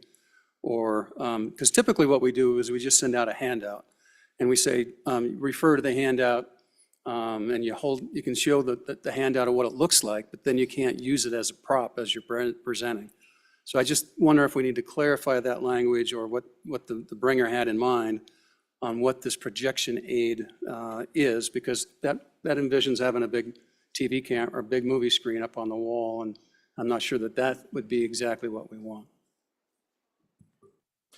Thank you, Representative. Representative Yin, for your first time. Mr. Speaker, members, I understand the concerns that the bringer is bringing to this bill. We've had a process, and frankly, the budget is hard to decipher. I think that is accurate. And even with the handouts that we are given, it's still hard to follow, hard to decipher. What I worry is what I see on the national level, where we see presentations, because we are recorded on YouTube, we see presentations that are given to the public and not really given to the members. It's important for the public to see us, see what we're doing and how we're working, but I don't want this to be what we see on the national level, where it becomes more to the public and less about actually getting the work done on the floor. So I'll probably vote against it, but I do understand the concern, and maybe there is some process improvement that we can make with regards to the budget conversation, but I'm still not interested in seeing charts at the front with a placard that someone points to with a rod. So thank you, Mr. Speaker. Representative Harrelson, first time. Thank you, Mr. Speaker. I believe that anytime we can get a tool that'll help the body, especially the number of freshmen, and that's reality, it doesn't matter how long you've been here, the budget is a lift. And so if there's options and opportunities to understand it better, I think we should go that direction. I don't think we should open it up across the board for everything. I understand that, but I believe in this situation, it would definitely serve a purpose. Thank you, Representative Harrelson. Representative Hirschman. First time. Thank you, Mr. Speaker. Members, I'd urge caution. I just think, you think about the budget presentation. Used to be years ago, only the chairman had what we today call the summary sheet. That was back then called the cheat sheet. And the chairman would stand up there and talk for hours. And then pretty soon, over years, other members would present. But usually you were told what agency you were going to present the night before. So you stayed up all night. I mean, you took notes through all the hearings, but you never really, and since then it's been changed. Members have, the big 7 agencies are divided up. Everybody has smaller ones, generally is how it's been. And then all of us get the summary sheet. And it's online for the public too, which really is helpful. My concern then is if we have some gigantic TV up there, are we still going to have the summary sheet at my desk? I mean, I'd hate to have that thing just flip through up there and nobody really gets to have it and write on it. And I think the system we have is pretty good. I mean, you can say, refer to I just got it in the top of your tray, refer to page number 3, line number 26. And you can talk people through these things. But I think to have a prop, I'm just cautious of that. That rule's in there for a reason. I think it's served us well, and I think we just want to urge you caution on this, and I'm going to vote no. I urge you as well. Thank you. Thank you, Representative. Any others for their first time? Representative Lean for her first time. Thank you, Mr. Speaker. I'm in favor of adopting this rule as I have spent a couple of weeks getting to know revenue. I would appreciate an appropriations chart or graph to be able to follow through and follow along as they're talking us through all of our money. And the state has a very large budget. And I think it would be phenomenal for our constituents to be able to see those as well, so that even if we share them outside of here, that they have the opportunity to see them from the floor. I think that would be amazing. So on and in favor of. Thank you. Thank you, Representative Lean. Any others for their first time? Representative Pendergraft for his first time. Thank you, Mr. Speaker. In reference to the speaker a couple of times ago about having handouts, the way that I would imagine it is, yes, you'd have those handouts, but those handouts often get very confusing. You got a lot of columns, you got a lot of, it's easy to get lost. And if you had a projected version of that or displayed so that anyone in the house could see it, and preferably so that someone watching at home could see it as well, then whoever is giving the presentation would be able to say, I'm talking about right here, column A, line 14. And that becomes very helpful because sometimes, for sake of speed, we want to go as quickly as we can, but we also don't want to take a lot of time getting everybody on the same page. And I think that could add some efficiency. So definitely anything that goes up there should be in paper. For one thing, I would like to be able to take notes on what I just saw. But I guess that's how I envision it, and I'm in favor of this. Thank you, Representative. Representative Clouston for his first time. Thank you, Mr. Speaker.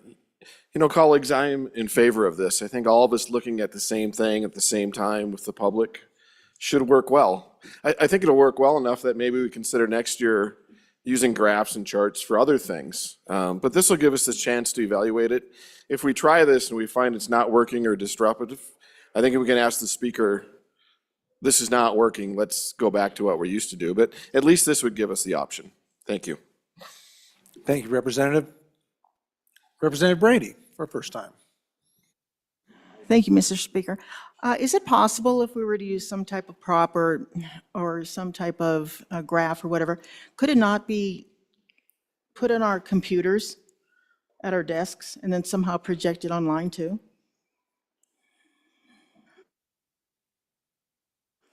Thank you, Representative.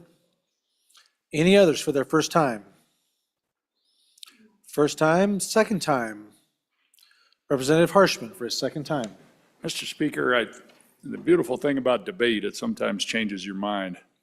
So I think my mind's changing on this. So I'm going to vote aye. Thank you, Mr. Speaker. Thank you, Representative. Any others? Oh, my goodness. Point of order. Representative Washington. Point of order, Mr. Speaker. I failed to move the corrected copy of this amendment to the House rules. I moved the original. So I would like to withdraw my motion of the original and now make a motion for the corrected copy of Amendment 5 to the House rules. So moved. Representative Nicholas. So, this is pretty funny because one of the primary candidates for using props and who gets called out happens to be the person who's served in the legislature the longest, because he'd stand up there with this in his hand. It's a handout, and the handout looks just like this. It looks just like this, but now we're going to have this on the screen. So when we present the budget, we hand out documents and handouts that we think are valuable. So every one of you already has parts of the data book on your screen and in a pamphlet that we give to you. And we give you the spreadsheet of the summary sheet, and that you'll have a paper copy and you'll have a computer copy. The question is, do we move in 2 great big screens just for the presentation of the budget?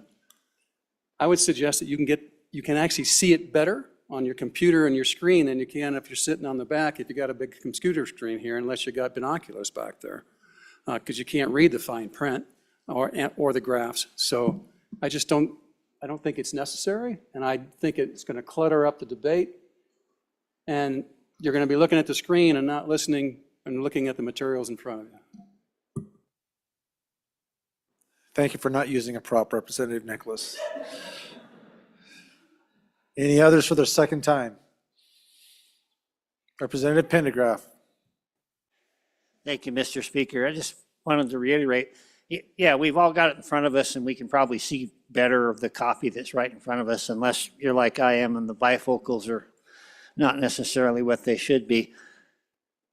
But I want to go back to that point about getting lost in where are you at.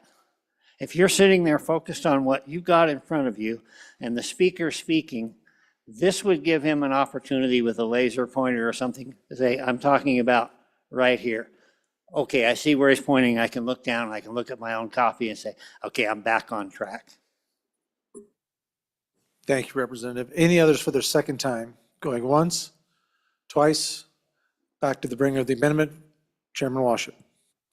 Thank you, Mr. Speaker. So I had a question about the corrected copy, and the difference is only that the corrected copy limits it to the members of the Appropriations Committee as they present those bills, where the original one didn't specify. I think it was intended that it be just the members of the Appropriations Committee. The corrected copy makes that abundantly clear.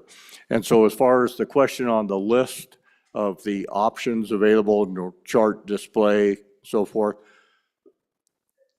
we're going to leave that intentionally somewhat vague for the discretion of the chairman of the Appropriations Committee.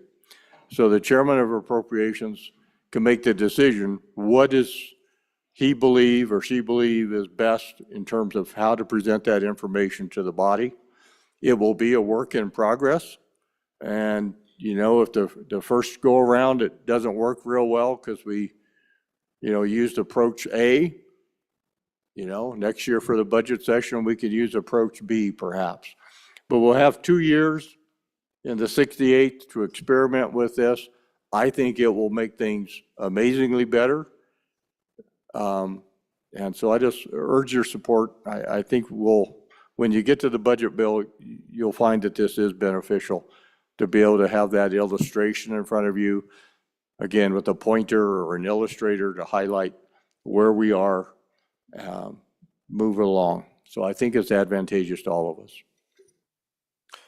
Thank you, Chairman Washington. Members, you are looking at House Rules number 5, dealing with 8-7.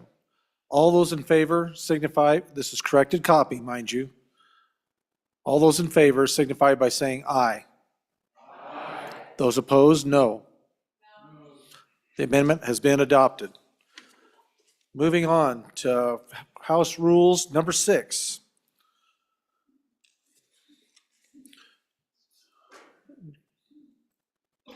Chairman Representative Harshman.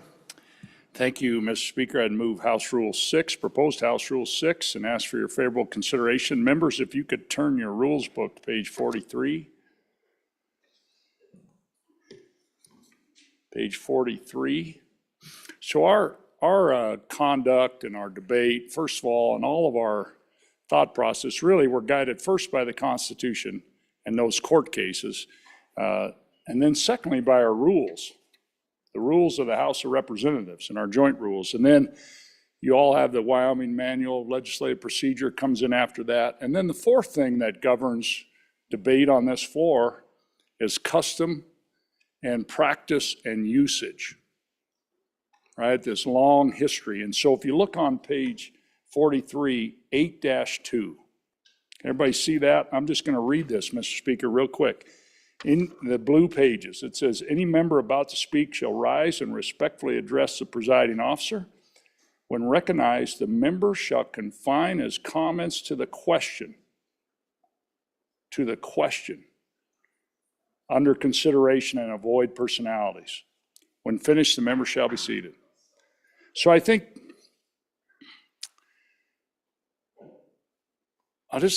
we've evolved over time where that really stringent debate bar of confining our comments to the question has changed. And I just want to give you a couple examples and then bring this back. So if you look at the proposed rule, it takes that 8-2 and it adds what we have generally used in custom usage and practice into the rule.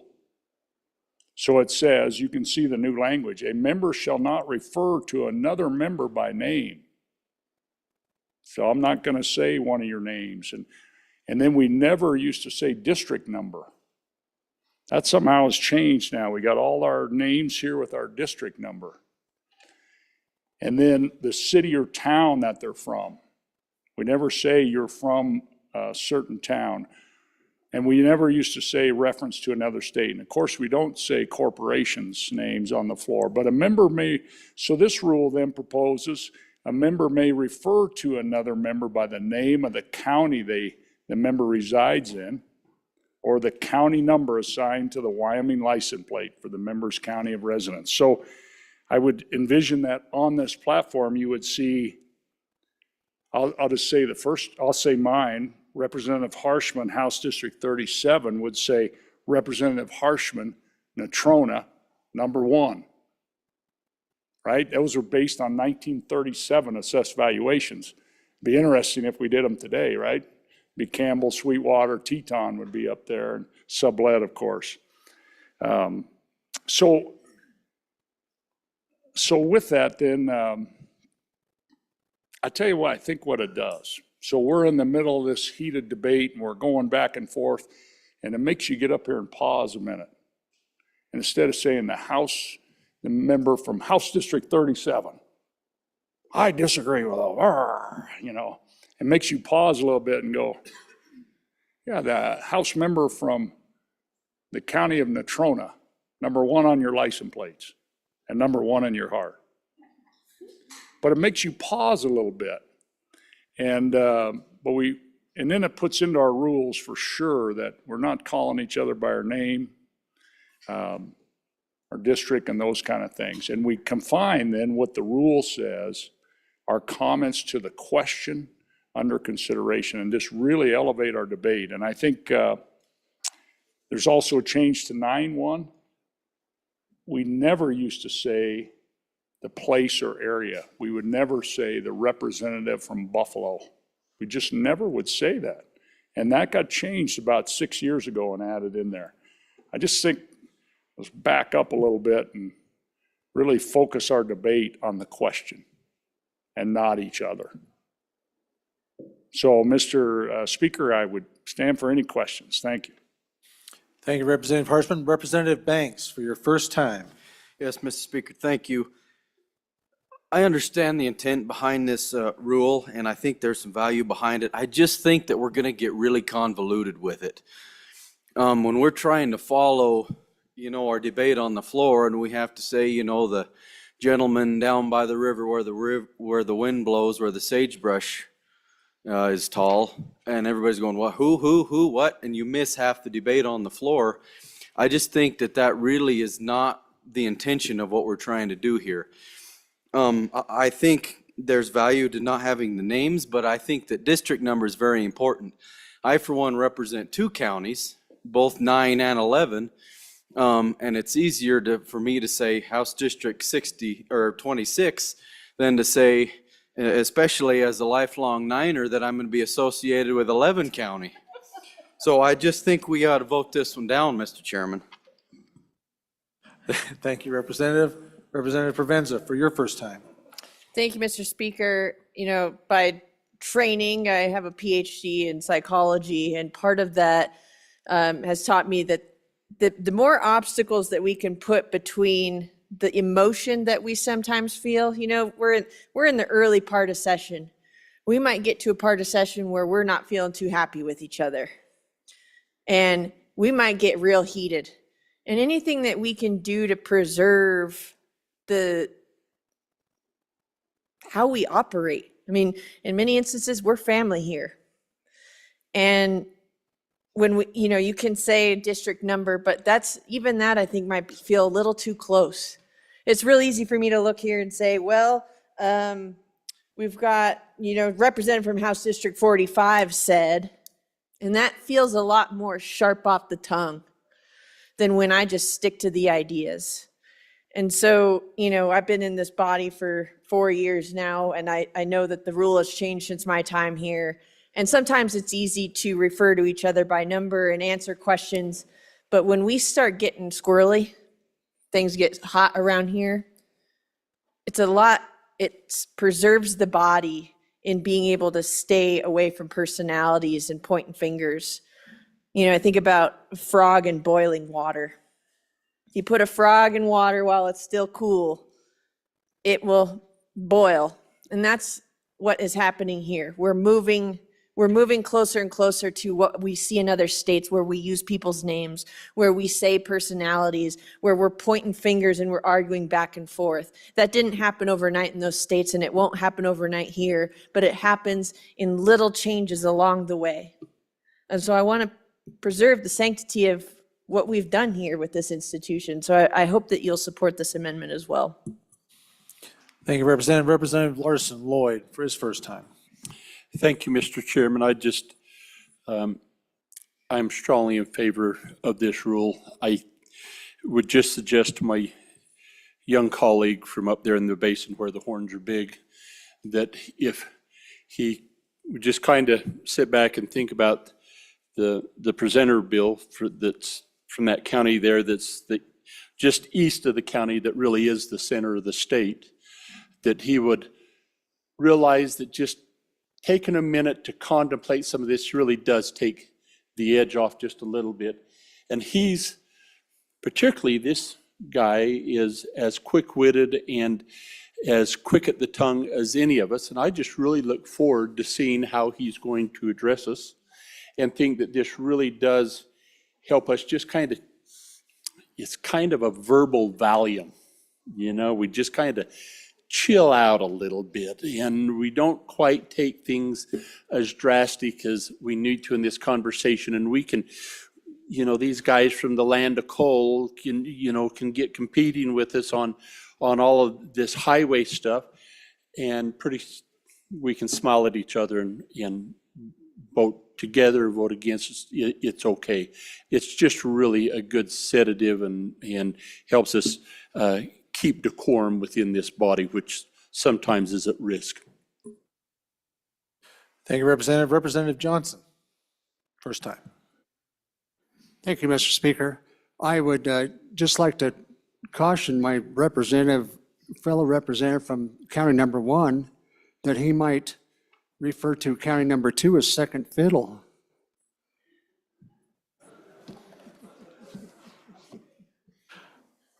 Representative Harrelson for your first time.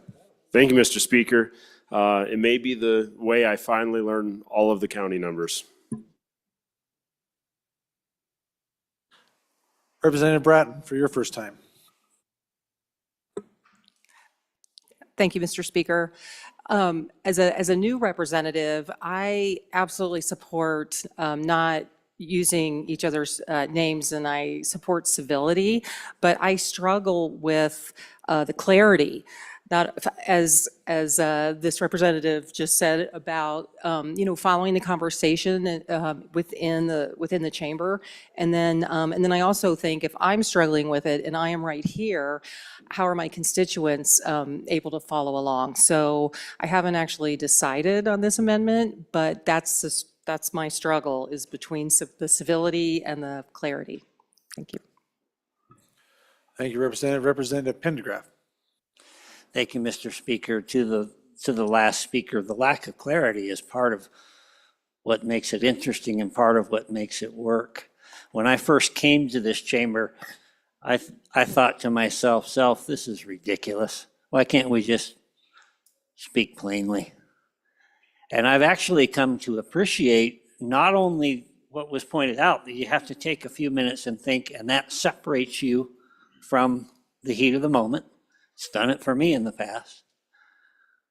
But there's another aspect that probably isn't even important to a lot of people.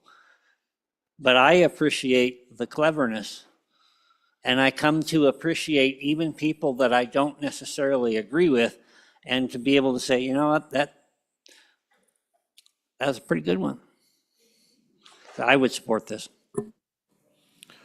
Thank you, Representative. Any others for their first time? Representative Thayer. Mr. Speaker, I know that my constituents definitely know our county numbers, and so they would be more apt to know where all of you are coming from versus their house numbers. Thank you, Representative. Other discussion? First time? Seeing none. Second time? Representative Banks for your second time. Yeah, Mr. Speaker, thank you. One of the things I guess I'm just struggling with is the argument that by labeling us by counties is going to bring more civility than labeling us by district numbers. I guess if the bringer could just kind of go through that distinction, I think to me, it's easier for us to be as the district we were voted in and represent. And so I think I would continue to stay with numbers, but I'm interested to hear the results of that. So thank you. Thank you, Representative. Any others for their second time? Seeing none, back to the bringer. Representative Harshman. Thank you, Mr. Speaker, and thanks for all the great debate. To answer the question, in our rules meeting last week, county and county number were also, but members on rules thought maybe we should have a little bit of something we can kind of refer to. And so that's why I brought back the county but I would just say to all of us again, and looking at our rules, confine your comments to the question under consideration. That's really what we want to get to, and we really shouldn't ever have to refer to any of us, and just keep working that question. And that's how this whole process, remember this morning the sun came up and our speaker was a silhouette, and the sun always comes up on the House chamber. And now as it moves across, and this stained glass settles on us, and all this debate throughout the day, it'll be hours and hours and hours of debate on topics. And it's so important to confine it to the question. And that's really, we always kind of done that, but we've evolved, and I'd like us to really work on the question. So with that, thank you, Mr. Speaker, and I urge your aye vote. Thank you. Thank you, Representative. You will be making a decision on House Rule 6. This pertains to 8-2 and 9-1, Rules of the House of Representatives. All those in favor signify by saying aye. Aye. All those opposed, no. The amendment has been adopted. Next amendment for our consideration is House Rules Amendment number 7, pertaining to House Rule 11-3. Representative Locke. Please proceed. Mr. Speaker. Thank you, Mr. Speaker. I'd like to move House Rules Amendment number 7, and it's to House Rule 11.3. And I brought this over. This appeared to be much clearer to me on the Senate side. And so what I've attempted to do is basically simplify this and I guess I don't really need to read it, but basically the ayes and noes on appropriation amendments, except as provided by House Rule 6.6. And when you guys look at 6.6B, you'll see that that's related to amendments that fail, and there's some specific rules to that.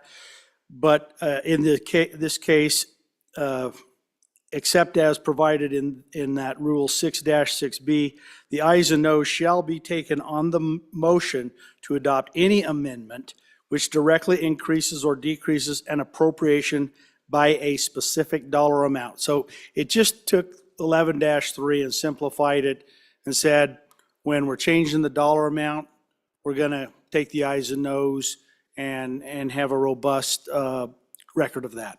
So it's fairly simple. I ask for your yes, your aye on this amendment. Thank you. Thank you, Representative. Representative Nicholas, it is first time. Thank you, Mr. Speaker. I'm on and against this proposed rule amendment. So there are lots of different amendments that change sometimes by $100, $2,000, $5,000 on simple little things, or $50,000. And if we had to vote on every single one of those during the budgetary process, it would become a lot longer and a lot more tedious. The $100,000 probably ought to be raised to $150,000. We shouldn't just take it out. But this, and if you just change a few words, somehow it can change the dollar amounts slightly. So I think that practice has led us to the 100,000, and so I strongly suggest that we don't. Oftentimes, the speaker and the appropriations committee will say, well, how much is this and how much is that? And they'll say, no, we don't have to take a vote on it. And that just saves a floor vote. And that could be 15 or 20 floor votes for minor changes throughout the day as we proceed on this. So I would have a little caution on this amendment. Thank you, Representative. Any others? First time. No one? Representative Nicholas, would you like a second by the table? Representative Locke. Thank you, Mr. Speaker. I'd just like to ask for your favorable consideration for this amendment. Thank you. Members, you will be voting on House Rules Change number 7 regarding House Rule 11-3. All those in favor signify by saying aye. Aye. All those opposed, no. No. The amendment has not been adopted. Division being called. All those in favor, please stand and stand still. Ladies, I know you want to move around, but just stand still.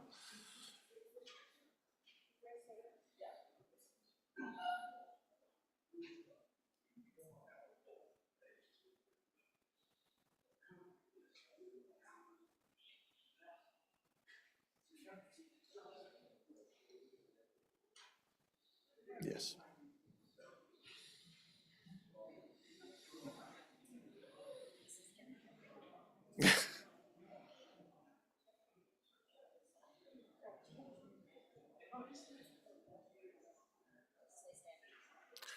Remain standing. We're going to do it again. It's going to be very close, ladies and gentlemen. Hang tough.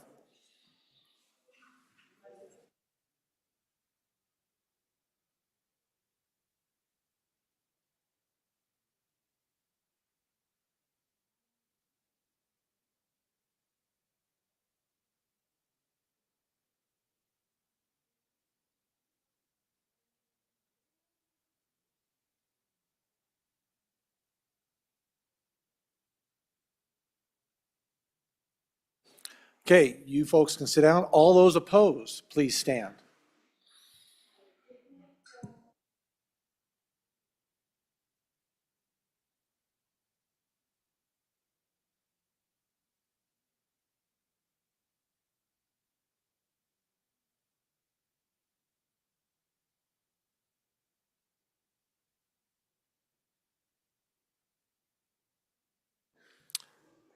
You can still go ahead and sit down. The amendment has been adopted, 34 to 24.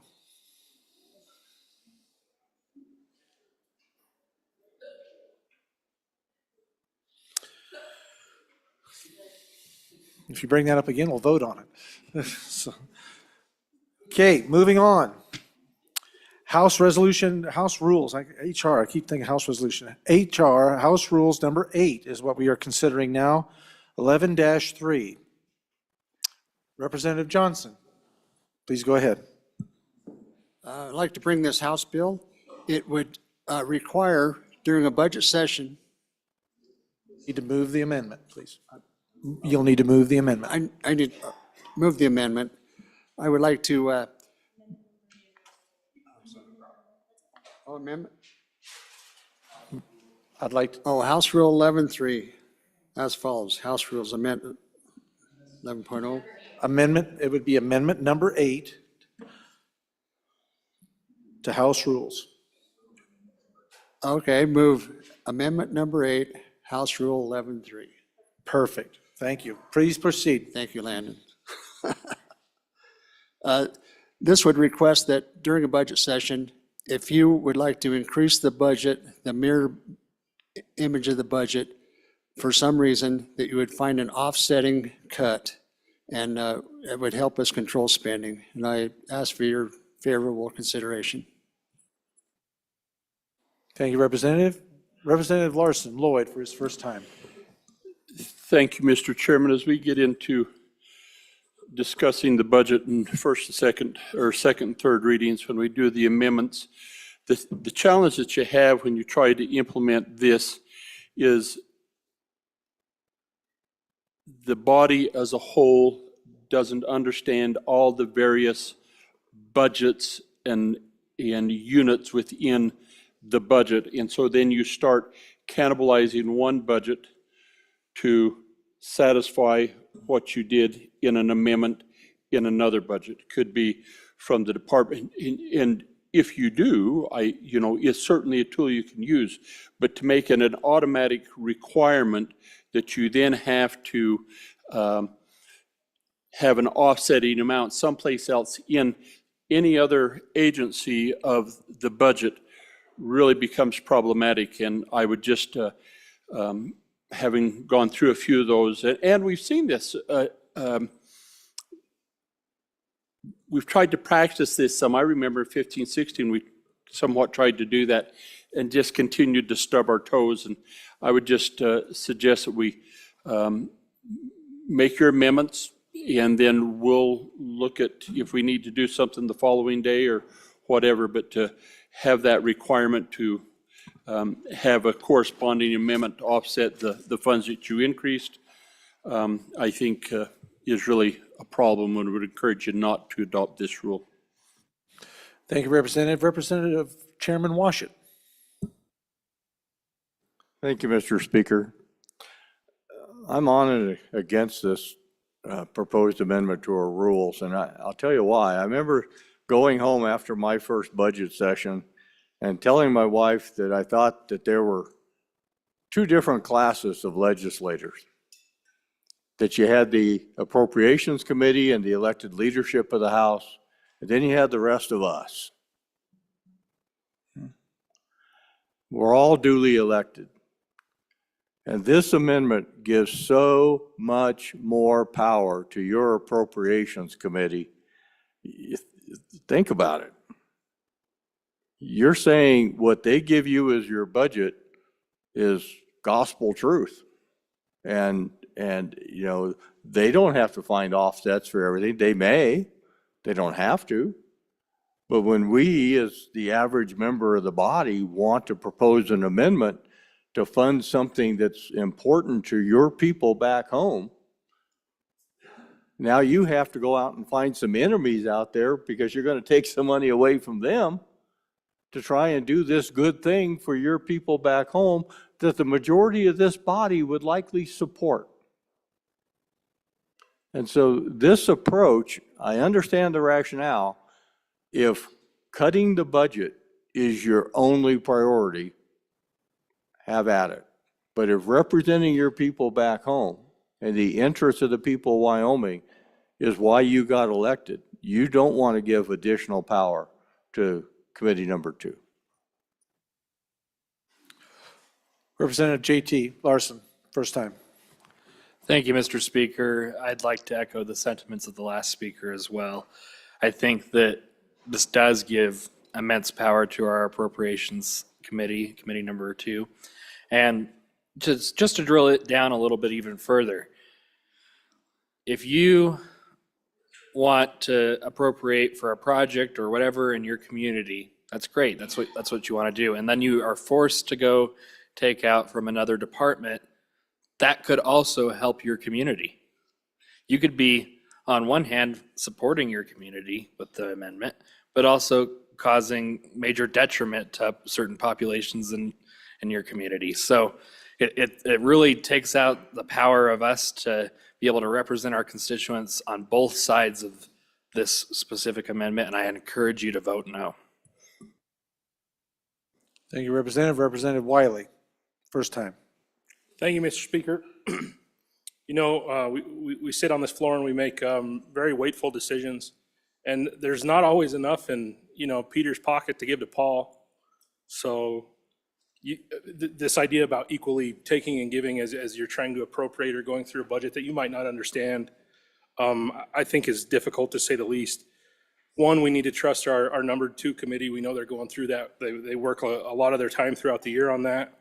So we have to let them present and show to everybody on this floor what their findings are.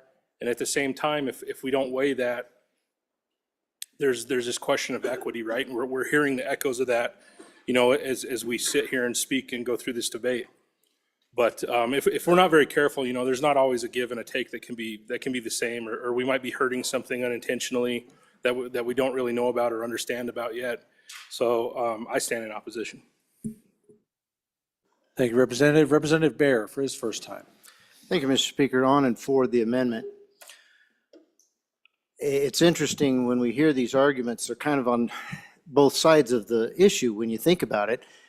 Is anybody in this room or anybody that we represent really not having to make decisions in their own budget? Do we have an unlimited top to our budgets at home? I don't think so. I think our constituents have the same issue. There may be a few of them out there that have endless dollars, but not many. And the state doesn't typically have endless dollars. And it's been said that it's awfully hard work. Not only is it hard work, but it's so complicated, very few people have the knowledge to be able to do it. Well, number one, that's an indictment on us. If we have created such a complicated financial system that the average Joe back home can't figure it out, then we've got to fix that. And I hope you'll all remember that when I bring bills to try to simplify our budget and our spending and our accounts. But in the meantime, we have to get to work. We have to learn this system that's been handed to us from our predecessors. Our constituents depend on us to have the knowledge of how the money's calculated, how it's collected, how it's spent. And so if we're going to do that, we'd better put the time and effort into figuring out what's the maximum we can spend. Every one of us has to do it at home. Your constituents have to do it at home. In this case, we depend on those people who have heard the most witness, most testimony from the departments and the agencies. And then they've set that top number for us. Can we go above it? We absolutely can. Any one of us outside of this rule can bring an individual bill. We already do that. And we can increase the spending above and beyond what JAC sets it at. So there isn't really a limit. There's just an onus upon each one of us to think about what we're spending. And if we're going to go above what JAC has set for the limit, then you got to bring a bill and you got to debate it on 3 readings so that the people know why you increased the budget.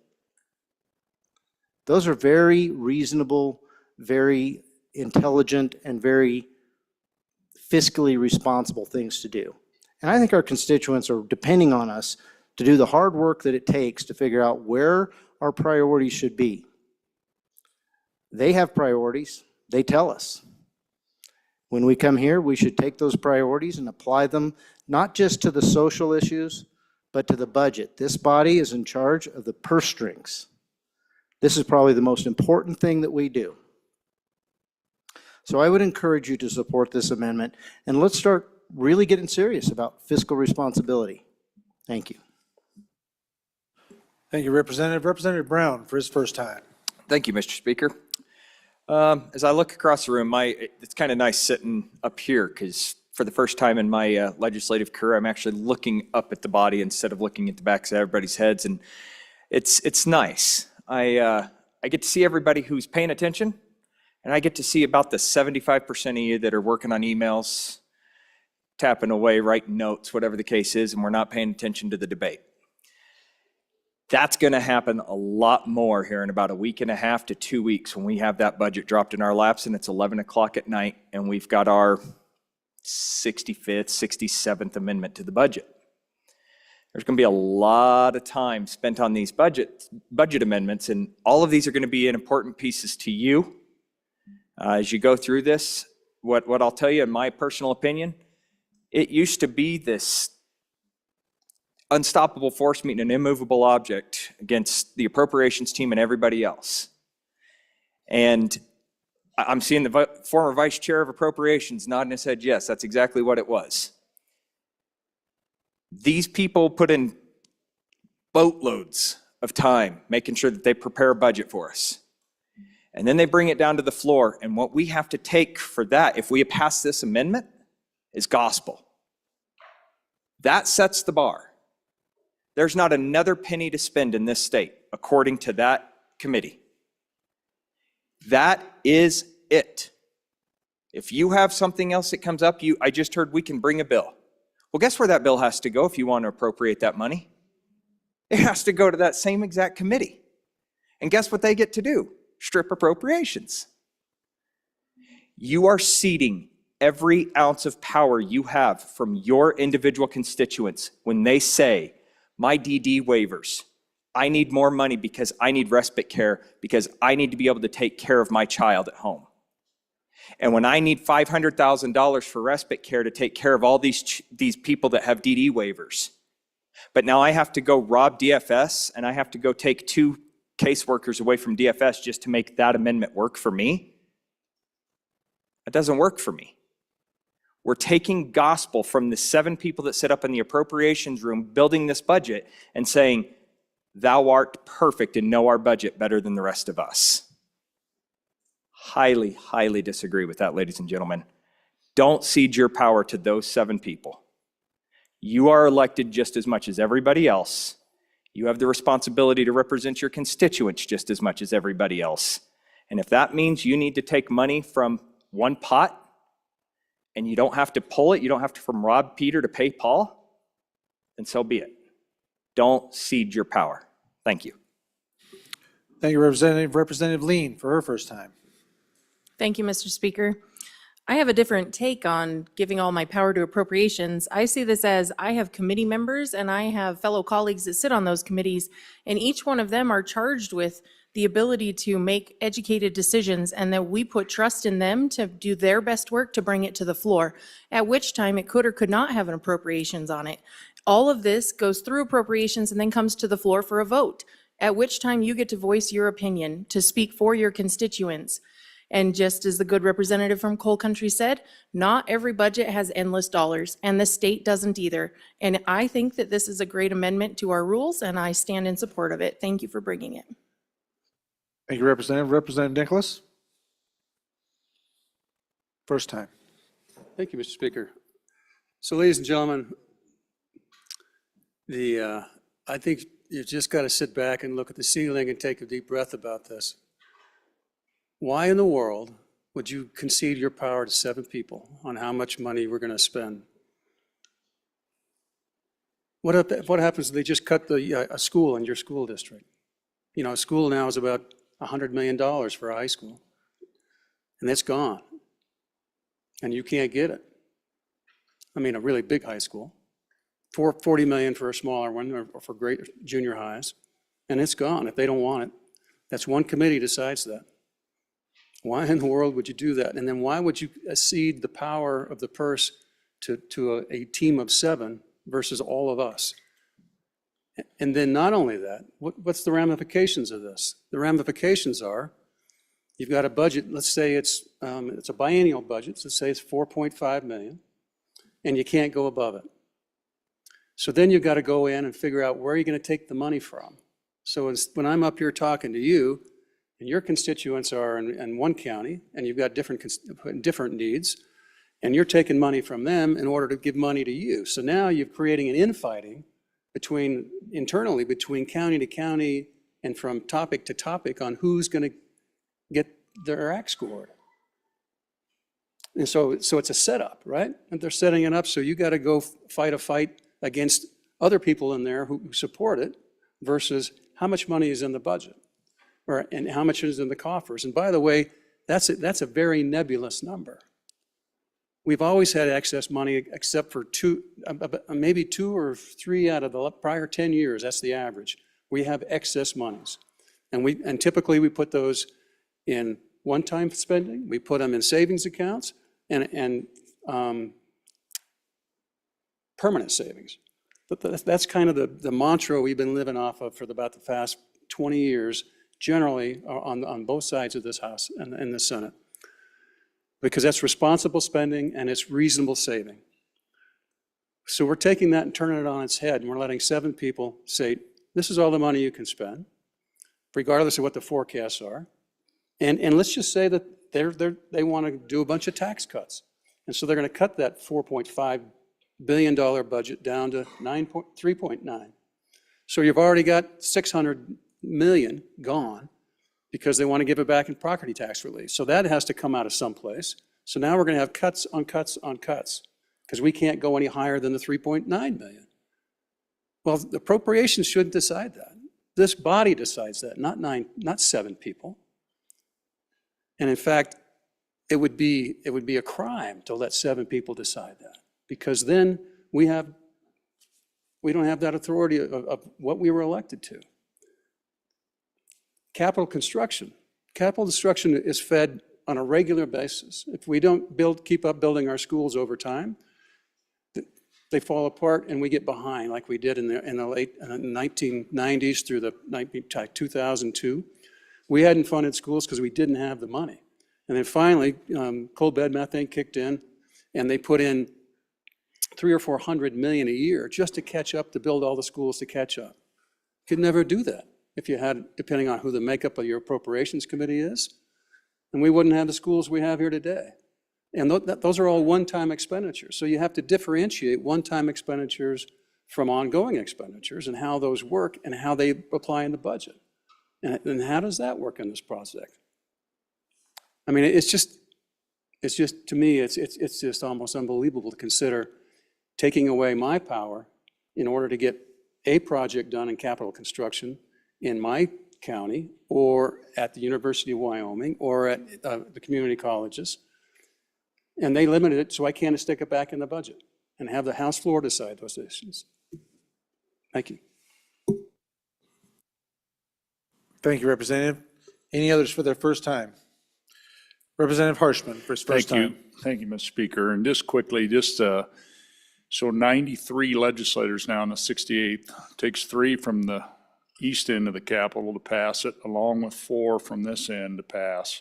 So 7 out of 93 vote affirmative on a mere bill. And then that's what we got. And boy, I tell you, I think, first of all, we're all duly elected. It's been said, we are all appropriators. And I would tell you this, it's not like we have an endless pot of money. We can probably do anything we want in Wyoming, but we can't do everything. We all know that, and it'll come down to these tough choices and votes. But I will say this, budgets are people. And all these things are going to come down to people, and we're going to have to make these decisions. But to already have that made for us, boy, I just think we don't want to cede that power. We are all duly elected, equal in here. And then finally, I'll just say about the Wyoming budget. Wyoming is consistently ranked as one of the best run states in the country. We have 0 debt. We pay all our bills on time. All our assets, the investments we made in our infrastructure, it's really incredible. We have a smaller budget adjusted for inflation than we did in 2002. Fewer state employees as well. So we operate a lean and mean operation, run a whole state at $1.5 billion a year. Prisons, roads, all of it, it's incredible. But boy, we're elected number one, we're appropriators. We are all appropriators. And so I appreciate this. We've had this discussion years, so it's going to continue long after we're like those folks on the wall up there. This same discussion will happen, and it should happen. But I encourage you to vote no on it as well. Thank you, Mr. Speaker. Thank you, Representative. Representative Jarvis, for your first time. Thank you, Speaker. This is a brand new legislator clarifying question because as I'm hearing you all talk and I'm wrapping my brain around this, trying to make a decision. So what I'm hearing is if we propose a bill that is going to, that has fiscal impact on our general funds, then the committee gets to decide where, if they agree to push these funds forward, where the funds are going to come from. Am I getting this kind of wrong, or is it me who decides? And I guess my question is, then when it comes to the floor and somebody's made a decision on this is a really great bill and this is where we should take the money, we're kind of voting on two things. And it really can kill a bill, if I'm wrapping my brain around this really fast, a bill that would have done amazing things for my community, because it's taking from something else that's core to my community. And our communities are all created different, but it's that I now can't at all support this because of the human personnel that it inhibits. Because some of these decisions put some of, if I'm wrapping my brain around this correctly, and maybe I'm not, but it can, in essence, some of these smaller communities, it can just absolutely, they're gone. Thank you, Representative Jarvis. Representative Larson? First for a second? Oh, you're a second for a second. Any others for their first time? Going once? Representative Yin? First for a second, Mr. Speaker. Any others for their first time? Going once, twice, second time. Representative Larson, Lloyd. Thank you. I'd like to just rub a little lotion on some of the new chapped hands, as you maybe have a little concern that this budget process is more difficult than you can have the capacity to understand, and I'll just tell you that that is not true. If Lloyd Larson can understand the budget, you can. It's just, there's some moving pieces, but if you want complex, get my wife's remote control for the television.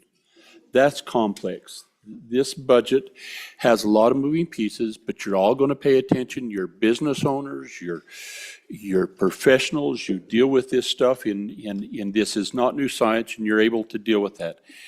You know, it was said that we need to start getting serious about the budget, and I would just suggest to you, as I look at this state, I look at our permanent mineral trust fund, I look at the rate of growth, I would say that this body and those who've gone on before us have always been serious about the budget and how we spend Wyoming funds. And so I would just share a couple of, it's interesting to see a former chairman over here from land that's named after Trona, and this one up here that was the most recent that originated from the base of the Wind Rivers, who are both chairmen that don't feel that this is the right thing to do. And I remember my first year, this is the last year before we left this and went into construction. Up there in the iron wall, I mean, it was an offensive line that you couldn't believe defending the budget. Every amendment that we were coming up with, no. They'd get up there and, you know, give us a guilt conscience, give us all manner of reason that we should not add any money, or that just their pure budget was the one. Finally, we had a vice chairman of minerals, a gal that lived up in coal country. She sensed the temperature, took the right wind direction. She got up there and she says, and she put $6 million into the community college foundation. Wham! Showed you guys, right? And boy, after that, for the next few days, there's a few more amendments that got passed. You know, they felt that. Now,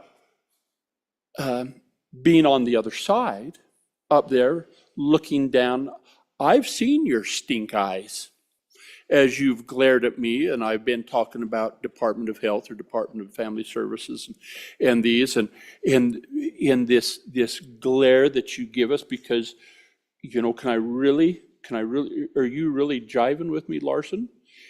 There's a lot of work these guys are going through right now in the appropriations, and I love them for it. Appreciate all the work that they're doing. They come back with a recommended budget. They take the governor's budget, his recommendation, and they recommend it to us. Now, what our constituents want don't always match with what the appropriations come up with. In 2021, when we had the step 2, step 3 reductions, just in the Department of Health alone, we reduced $142 million that was going to come through. And 90% of the Department of Health goes out to pay for services to nursing homes, to hospitals, to the DD providers, to the DD preschools. All of those, we were cutting those. We had to come back. There was this guy from the coal country used to sit next to a doctor from that same country. We got together and we come back and he says, okay, remember that amendment that we put back in? We put back in so much because we had just cut too far. We had just cut too far. You're the conscience of this committee. And sometimes they just go too far one way or the other. And it's up to us to decide the right balance. And we want to make sure that we maintain that. It's a fun thing. It's a great thing. These guys are doing great work. They're going to get up there and we're going to give them the stink eye. I look forward to that. It's going to be fun. And but this amendment really restricts our ability to do our job as the House of Origin for this spending policy. So I'd encourage you again to vote against this rule. Thank you, Representative. Representative Baer. Thank you, Mr. Speaker. A couple of things that has been said that you all need to be aware of. Number one, we do have a great state, and we have had predecessors that have done great things for the future of this state with their financing. I'm very grateful for the $30 billion that we have in savings, but sometimes we put money in savings that our constituents don't want in savings. And that's where you do have a voice. During that budget session, you have a voice and you can take away, reprioritize all kinds of things. But we're not as great as it's been alluded to here. Any of you heard of the S&P 500 or Standard & Poor's?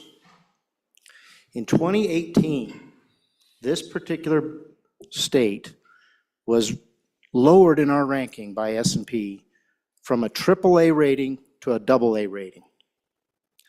And I hope that you will all work with me to change that back to a AAA rating. But I can tell you, during my short time in this body, I have brought amendment after amendment after amendment to reduce the spending. And I was in the minority. And that story you just heard about the evil eye, you know, the things that we do back and forth to try to get the budget where it is, where it should be.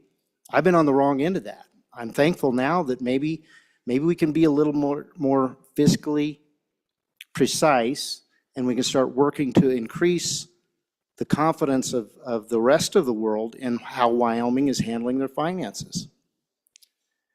We may be controlling our spending in comparison to inflation, but we're growing faster than our constituents' paychecks, I can tell you that. Our savings account is growing a lot faster than the people of Wyoming's, your constituents' savings accounts. So it's time that we started representing the finance of this state the same way that our constituents do theirs. Any of you ever had your spouse tell you, this is how much money we're going to have this month? And you have to live within it. Any of you ever told your kids that? When we realize that we can't just keep adding more and more spending, that's when we're going to start increasing our confidence and the people's confidence in the way we handle their money here. Again, last year in the budget session, amendments were brought to reduce that budget by $750 million. And they all failed in this body. And instead, we went $300 million above JAC. And then it became a battle because our friends at the other end of the hallway, they reduced theirs from JAC by $1 billion. That's significant. So you know there's room to work within the budget. If the other, our colleagues down the hall could do that, we could all work that hard and reduce the budget, maybe send a little bit more money back home to our constituents who don't have the same kind of savings that this body does. On and for the amendment. Thank you, Representative Bear. Just as a bit of information, we are exactly halfway through our amendments, and we have also 2 joint amendments to the rules that we're going to have to consider. So I love debate, and I'd love to have you all share your thoughts and your heart on this deal, but just recognize that this is getting a little bit long, ladies and gentlemen, so that's fine. Representative Washington, for your second time. Thank you, Mr. Speaker. So it was suggested that we all can affect this budget by bringing an individual bill. And I can tell you that no matter how diligent you are, when we get into committee of the whole on the budget bill, there will be surprises. There will be things you didn't catch when you casually read through the 100 pages, all right? And there's always a lag time. As this information gets relayed to the public in the news media, then their constituents start calling you and saying, hey, did you see this in the budget bill? This is the impact of that on me. What can you do, my representative? And you're going to say, I can bring a budget amendment. But if we strip this out with this amendment, your ability to bring that budget amendment is diminished, because you're going to have to go out and find some money in another representative's favorite budget to fund your favorite thing. And our Constitution requires that we have a balanced budget, just like we do at home, right? Just like we do at home. And so this idea that there's unlimited money and everybody just keeps adding money, no, at the end of the day, we have a balanced budget. Because the Joint Appropriations Committee comes here, we work it over, they work it on the other end, and the 2 bills never match, so there's always a conference committee. So the things you thought you had secured in the budget through a budget amendment to help your community get taken out in that joint conference committee many times, right? It's a difficult process. But folks, if you vote for this amendment, you put shackles on yourself, on your ability to help the people back home. And sometimes helping the people back home requires that we spend money. That's the truth of it. If you want to give that up, that's your choice. I think it's a poor one. Representative Larson, JT, second time. Thank you, Mr. Speaker. I think I'd just like to add this thought to your, as you're trying to decide what you want to do on this specific amendment.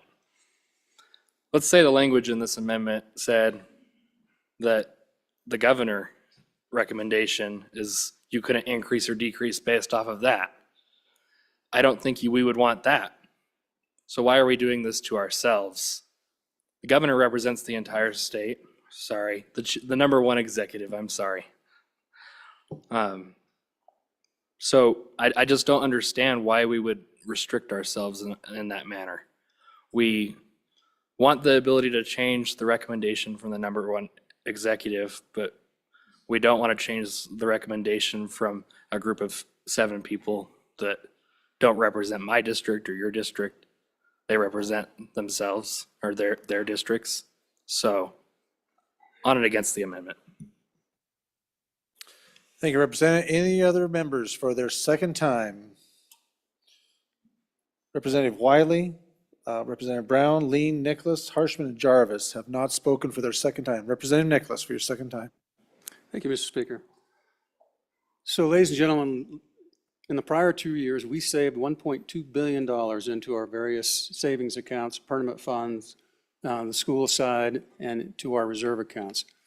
Because we are fiscally conservative, because we see the forecast on the long-term revenues to the state, which are, as you probably all know, 60 to 70% all coming from the extractive industries. And we see, our reserves decline, we see coal going down. So we have been in a saving mode, and we have always been in a saving mode. Back in 2017, we had to cut our entire budget by roughly 15% because we had to have a balanced budget and the funds weren't there.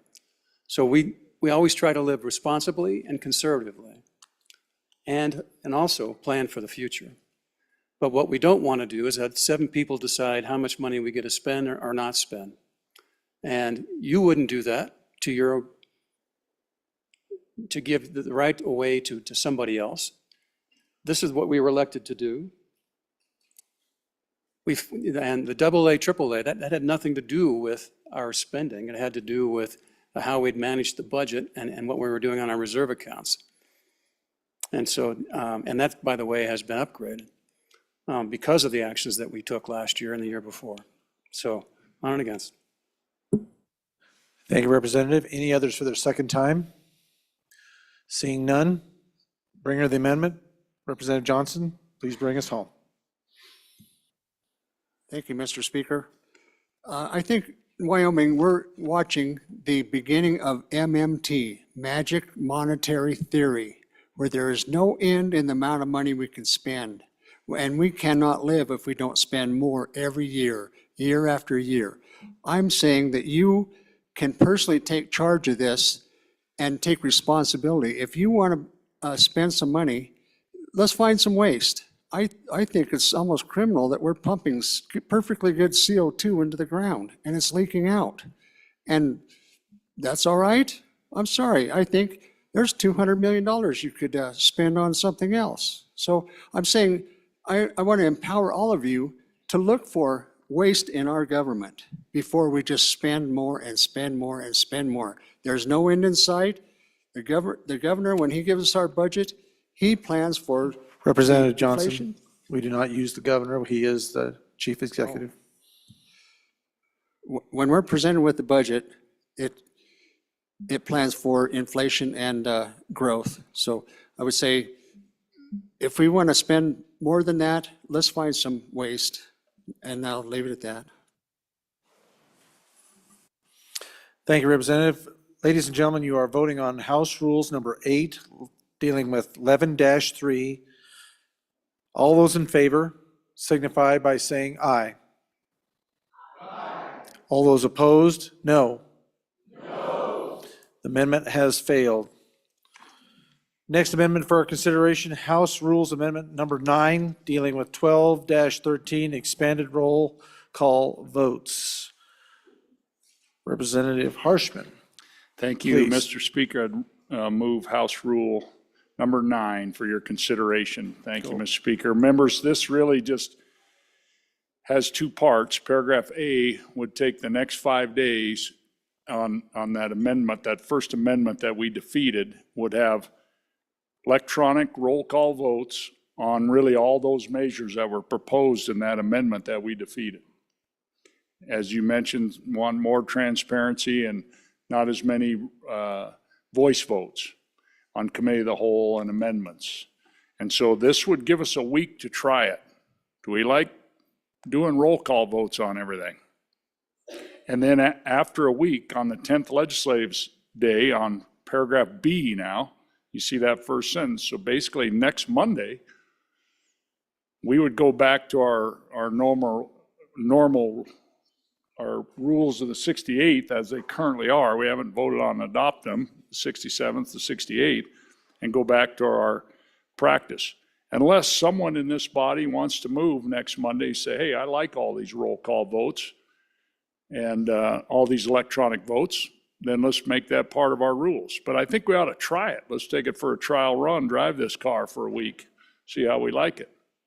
And you've kind of seen that the current rules of the 67th, where we have voice votes and a member can call for the ayes and noes, the rule 12-4. So that's really all it is. And hey, and if you vote this down, doesn't break my heart, but I thought I'd bring it for a consideration. Thank you, Mr. Speaker. Thank you, Representative Harshman. Any discussion? Question being, nope, Representative Yin, first time. Mr. Chairman, I believe I know how the body is going to vote, but I do want just to read, I just want to let the body know what committee of the whole is used for. It is, right, so we have 3 readings, but our first reading is technically outside of committee of the whole when the report's read in, but we use committee of the whole as a way to have this informal debate about bills, because we don't know a lot about every single bill. So this is our learning experience. How do we learn about a bill about water in a county that is on the other side of the state from me? I need that informal discussion. Do I know exactly how I'm going to vote on third reading after that committee of the whole discussion on first reading? I'm not sure, but I'll still probably vote to at least move it on outside of committee of the whole, just because I think that's important. But am I going to get called out if I get a roll call vote on committee of the whole for my vote on that bill, and then decide, you know what, I don't think it is a good bill, and then I vote no on third reading? Is that a bad thing? That I think the transparency is important, but I don't want that discussion for bills where we don't know about everything be held against us. So just for your consideration, we could have more votes and then see how that, shows up in 2 years. Any other members for the first time? Second time? To the bringer. Representative Harshman. Thank you, Mr. Speaker. Again, I think our system works really well, and I think what the good minority leader talked about, committee of the whole is really committee of the whole. It's like a committee meeting. We're learning about the bills still, and then through second reading, we improve them and we learn them, and then we got to sit in our seat on third reading. We're going to pass this out of the House. So I think what we do is really good, but if you want to try this method, here's an opportunity to do it for a week and then see how you like it. Thank you, Mr. Speaker. Thank you, Representative. Committee, you are voting on House Rule number 9, 12-13, expanded roll call votes. All those in favor signify by saying aye.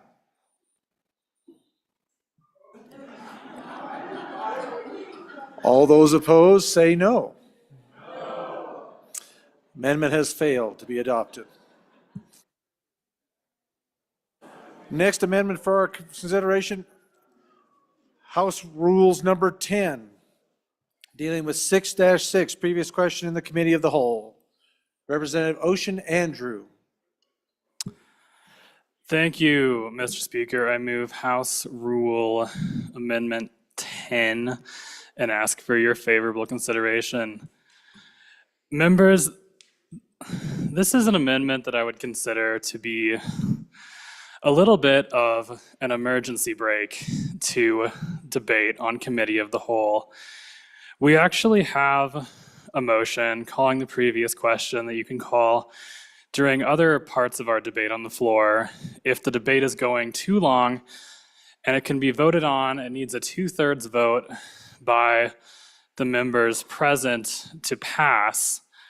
So it's a pretty high bar, but it's not allowed on committee of the whole. So there's not really a good way to ever stop debate on committee of the whole if we feel like it's gone too long and that people may be dragging it out. I mean, we've had lots of debates I can remember in my years here where it just felt like maybe people were just talking the talk. I don't know if they were doing that knowingly or even willingly, but I think that there should be a way. I mean, unlimited debate, you still would get to talk as many times as you wanted to, unless this was called in committee of the whole. But when you're in the break room with enough members of the legislature to have a quorum, and you're all collectively just groaning as the one member is recognized for the 17th time on the same question, you just need something to stop it. So, thank you. I need to get that off my chest, thanks. Thank you for venting, Representative. Any other discussion? Representative Brown? Gary? No, no question. Any others? Question being called. All those in favor of House Rule number 10, dealing with 6-6 previous question in the committee of the whole, signify by saying aye. Aye. All those opposed, no. No. I cannot tell, so there will be a division. All those in favor, please stand. Bad as you want to run around, please stand still briefly.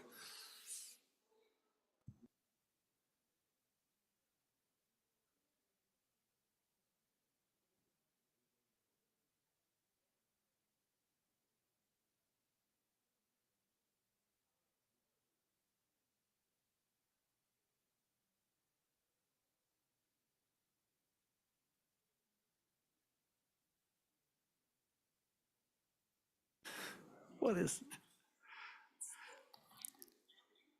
You want to just go ahead and do a roll call?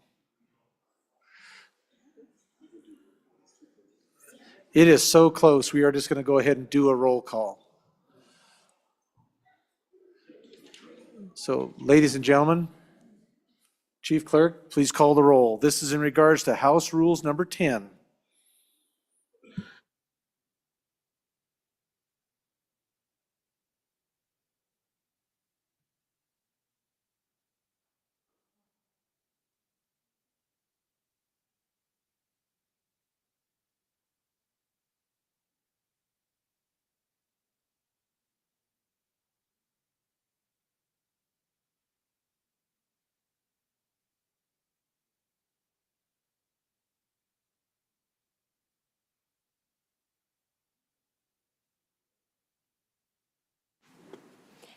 Ellamand? Andrew? Angelos? Banks? Bear? Brady? Bratton? Brown Gary? Brown Landon? Byron? Campbell Elisa? Campbell Kevin? Chestick? Clouston? Connolly? Davis? Eklund? Erickson? Feiler? Geringer? Guggenmoss? Haroldson? Harshman? Heiner? Heft? Jarvis? Johnson? Kelly? Knapp? Larson Lloyd? Larson JT? Lawley? Lean? Locke? Lucas? McCann? Nicholas? Ottman? Pendergraft? Posey, excused. Provenza? Riggins, excused. Rodriguez Williams? Schmid? Sherwood? Singh? Smith? Storer? Strock? Stivar? Tarver? Thayer? Washut? Wasserberger?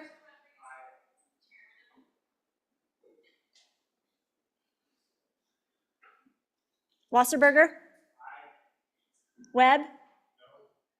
Weber, excused. Wharf? Williams? Winter? Wiley?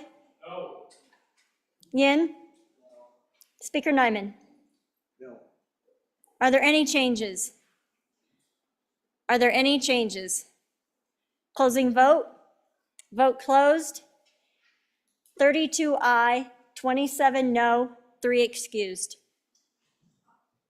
By your vote, you have chosen to adopt amendment number 10 of House Rules number 10. Moving on to the next amendment, House Rules Amendment number 11. Representative Lawley, if you would like to present that. Thank you, Mr. Speaker. I move House Rules Amendment number 11 and ask for your favorable consideration. This is a rule amendment I brought to the committee. Wasn't adopted, obviously, by the committee, but some questions were raised. I've made some changes to it to try to address some of those. But in essence, what this amendment is about is, first and foremost, it is when we are not in session. And when we're not in session, the place we sit remains our workspace. It remains our desk. Unless you're in leadership, you don't have another office. Often a place to go to even make a phone call that is really private. So it's the idea that we should have at these desks when we're not in session and we're doing our work, whether it's early in the morning before a session, whether it's on the weekend, whether it's in the evening, that we should have a reasonable expectation of privacy. So that's what I tried to address here, is that no video or audio recordings of us if we are making calls with constituents. If a senator comes in and wants to talk about a bill and we're having a little negotiation, that those things should be private. And the people that are not involved in the parties to those conversations legally should not be recording those. That's the law. The fact of we're one-party consent state means you have to be a party to the conversation. You can't be a bystander. That's a different thing. So that's just the basic idea is, hey, shouldn't we do that to accommodate one another? Recognize that, some of us, this is where we do the work. I mean, I do some at home, but I do a lot here at my desk. So to have that, we would just know, look, as colleagues, we're not going to do that. We're not going to do that. We are going to let people do their work and mind our own business, do our work. And so I would just say, Mr. Speaker, that that's kind of the amendment. I would stand for some questions, and also in the spirit of transparency, I'd like to ask for the ayes and noes on this one. So You will need 2 seconds. 1 second. Representative Brown. Any discussion? Question being called. Chief Clerk will call the roll.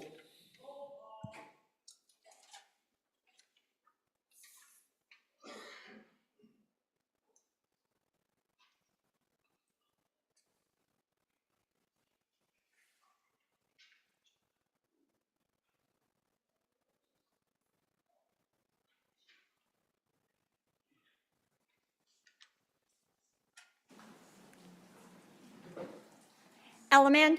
No. Andrew? No. Angelos? No. Banks? No. Bear? No. Brady? No. Bratton? No. Brown Gary? No. Brown Landon? Aye. Byron? Aye. Campbell Elisa? Aye. Campbell Kevin? No. Repeat? No. Chestick? Aye. Clouston? Aye. Connolly? Aye. Davis? Aye. Eklund? Aye. Erickson? No. Filer? Aye. Geringer? Aye. Guggenmoss? No. Haroldson? No. Harshman? Aye. Heiner? No. Repeat? No. Heft? No. Jarvis? Aye. Repeat? Aye. Johnson? No. Kelly? No. Knapp? No. Larson Lloyd? Aye. Larson JT? Aye. Lawley? Aye. Lean? No. Locke? No. Lucas? No. McCann? No. Nicholas? No. Ottman? No. Pendergraft? No. Posey? Excused? Provenza? Aye. Riggins, excused. Rodriguez Williams? Schmid? Sherwood? Singh? Smith? Storer? Strock? Stivar? Tarver? Thayer? Thayer? Washut? Wasserberger? Webb? Weber, excused. Worf? Williams? Winter? Wiley? Yin? Mr. Speaker, are there any changes?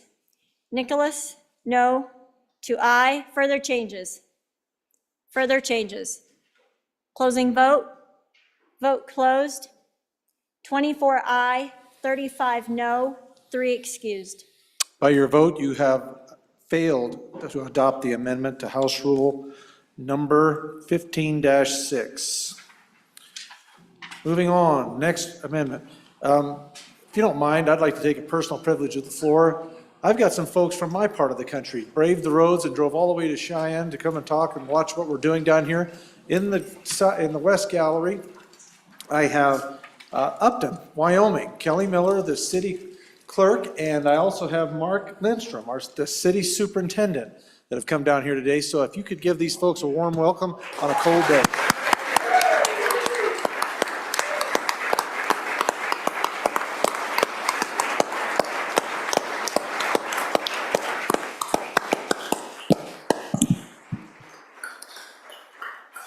Welcome to the House, best town on earth, Weston, Wyoming County. Thank you for being here.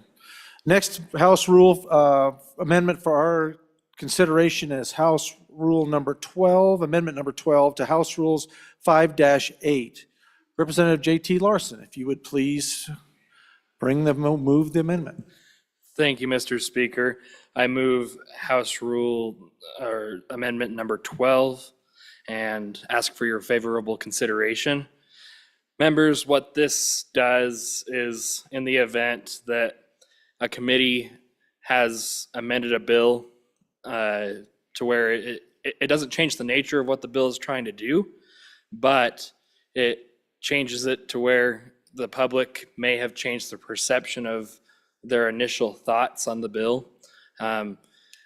Generally, we kind of go through debate in committee and decide, okay, we're going to change this and change this. And I just want to give the public another opportunity to come up to the mic and say, okay, your changes, now your changes make sense. I support them. Or, oh, well, this is not what I had supported at first. And I'd like to share those thoughts with you as well. So I think this just gives us another opportunity to hear from the public. And so what it does is it gives chairman's prerogative, or the committee can vote by majority to reopen public testimony after we've gone through some amendments on bills. So ask for your favorable consideration.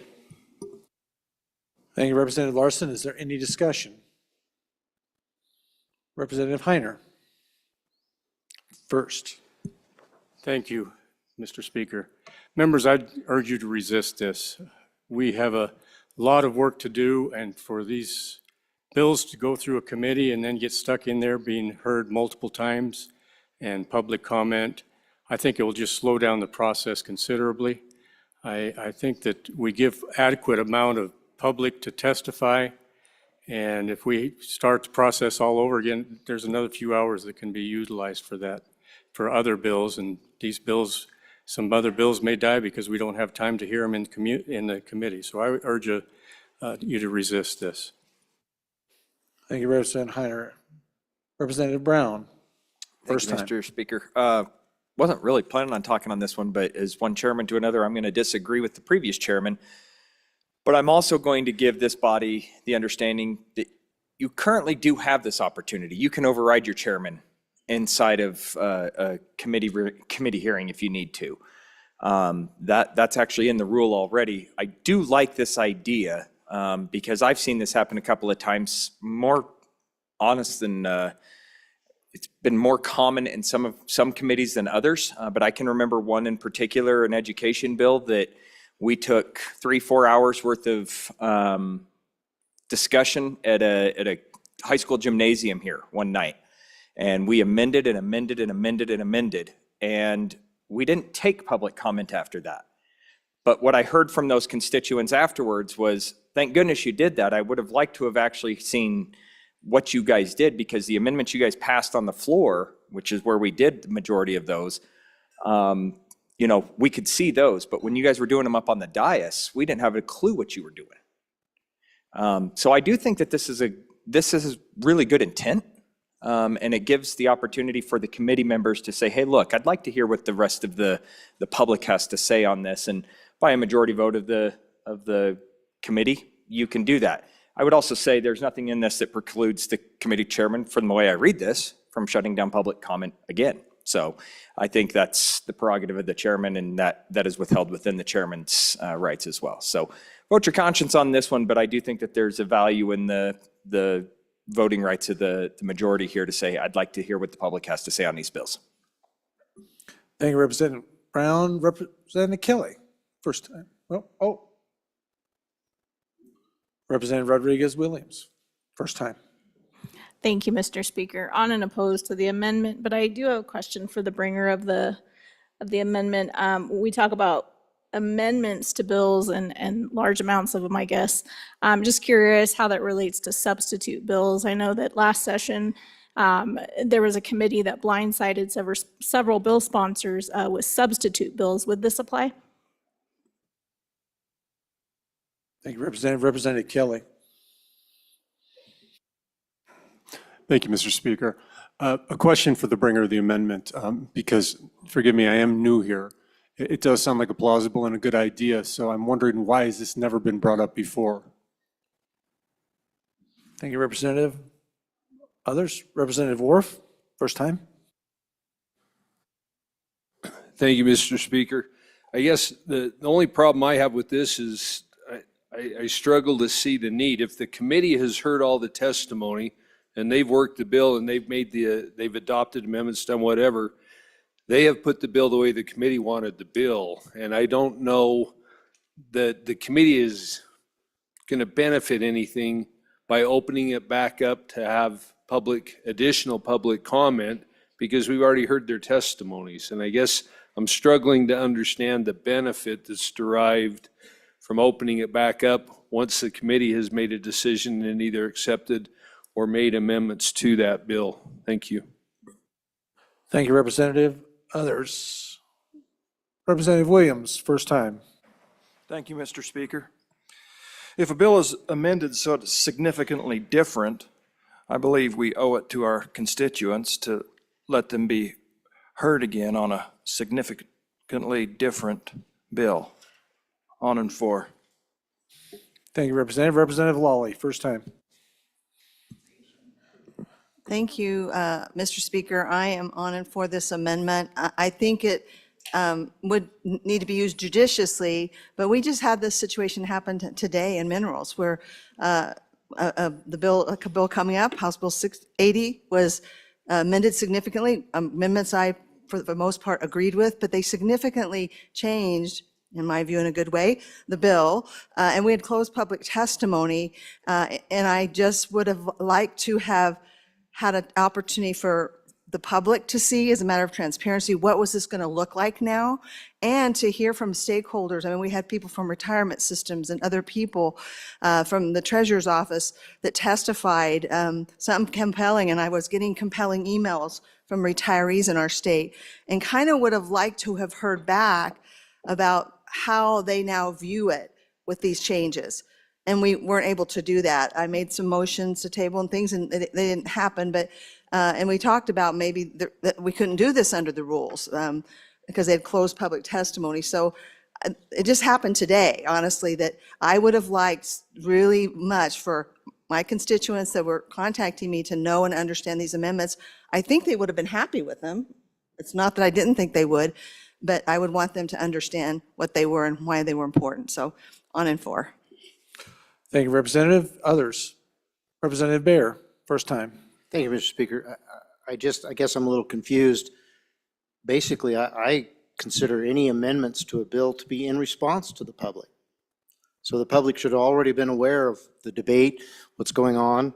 Anybody that's there to give comment should already know that the committee is actually responding to that comment when they change the bill. I'm just a little confused by the idea that they wouldn't be aware of their representatives representing them and making changes in response to their comments. Thank you. Thank you, Representative. Others? Anyone else? First time. Representative Jarvis. First time. Thank you, Speaker. We're representatives of the people, and in a committee, it's the one time that they really get to, they've taken their time, their money to be there and to be present and to be able to speak. And I've watched it as I've just popped into a couple of the committees, how when somebody got to speak and they got to share their perspective on the bill, and then the next person got up and got to speak, and they swayed the committee to look at it in a different way and to make that amendment. It is kind of nice for that first person to actually be able to get back up if the amendment does occur and say, hey, by the way, that does now impact us in a negative way. And that did just shift our whole, the way that I presented it. And so I think, yes, we need to honor our time, but at the same time, we need to honor our constituents and how things change. Thank you, Representative. Representative McCann, first time. Thank you, Mr. Chair. First for a second, please. Thank you, Representative McCann. Any others for their first time? Seeing none, second time. Representative Lawley, second time. Thank you, Mr. Speaker. I may have neglected one bit of information about the scenario I just described to you in minerals, and I think it maybe responds a little bit to the good Chairman of Appropriations comment, and that is that this amendment process happened over the weekend. So significant amendments were made by the bringer. Again, I supported his work. I think it went in the right direction, but it was then presented with these significant amendments. We had already closed public testimony and we didn't reopen them. So it wasn't like the amendments themselves happened and were discussed openly. So again, that was a very unique situation, but it was a situation I think this bill is trying to get to. We've talked a lot this day about transparency, about the importance of the public understanding what we're doing, and how much everything should happen in public. In this case, that just didn't happen as it concerned the amendments and a chance for people to have some input into those. And we understand whether or not they responded to the concerns that had been raised on Friday. So thank you. Thank you, Representative. For second, Representative Brown. Thank you, Mr. Speaker. So to the Chairman from Labor Health asking the question about substitute bills, it's a really good question, and that's actually, in my opinion, probably the single most reason to pass this piece of, or this rule. And that is because a substitute bill is an amendment. When that bill is brought out to the floor, if it's a substitute bill, that bill then has to be voted on immediately as the substitute bill as an amendment to basically get rid of the old bill. So if that were to happen inside your committee hearing and somebody presents, and I'll go back to 2017 when we had House Bill 236. We were cutting $300 million from education. That's exactly what happened. We actually had two different substitute bills. We had Substitute Bill X and Substitute Bill XX, and those both came through and basically the exact same situation occurred. So why would we want to do this, right? If people are hearing all the testimony, then everything should be good. Well, I can tell you after 8 years sitting on the backside of that dais, sometimes the conversation on the backside of that dais goes down some rabbit holes that you never would have experienced. You never would have thought. And when those conversations go down those rabbit holes and things are chosen and amendments are popped up there, sometimes it's not a bad idea to get some of that feedback from those constituents that these bills are going to be affecting their daily lives. Now, there is nothing in this saying that thou shalt, right? This is giving the committee the opportunity to say, Mr. Chairman, I'd really like to see what the mining industry has to say on this bill, or the disability community on this particular bill as we're cutting budgets on this, and I never in a million years would have thought we would have seen this. This is giving that opportunity to you as a legislator sitting on the backside of that dais to say, Mr. Chairman, I'd like to see more testimony. I'd like to hear more constituents, and I'd like to hear what this has to say. It may or may not change. The good representative from the center part of the state was sitting here just a little bit ago and said he listened to some bait and it changed his mind. Well, I'll be. Hear some testimony, get your mind changed. Facts change sometimes, your opinion changes sometimes.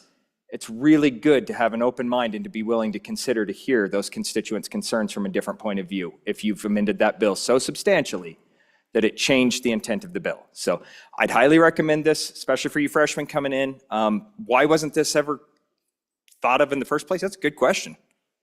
Again, my first year in, cutting $300 million, I was reading a 50-page bill. It's insane. So I would highly recommend that we pass this and give yourselves a little bit of power inside of that committee room. Thank you, Representative. Second time, Representative Heiner, Majority Floor Leader. Thank you, Mr. Speaker. I would like to push back a little bit on the speaker, a couple of speakers ago from the area of the sugar. That was a committee that I chair, and we spent 2 hours listening to public testimony, 2 hours.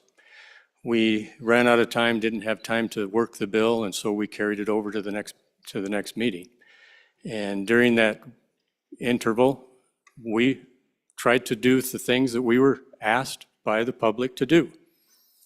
We worked on some amendments to respond to all of the public input, and we worked very diligently on that.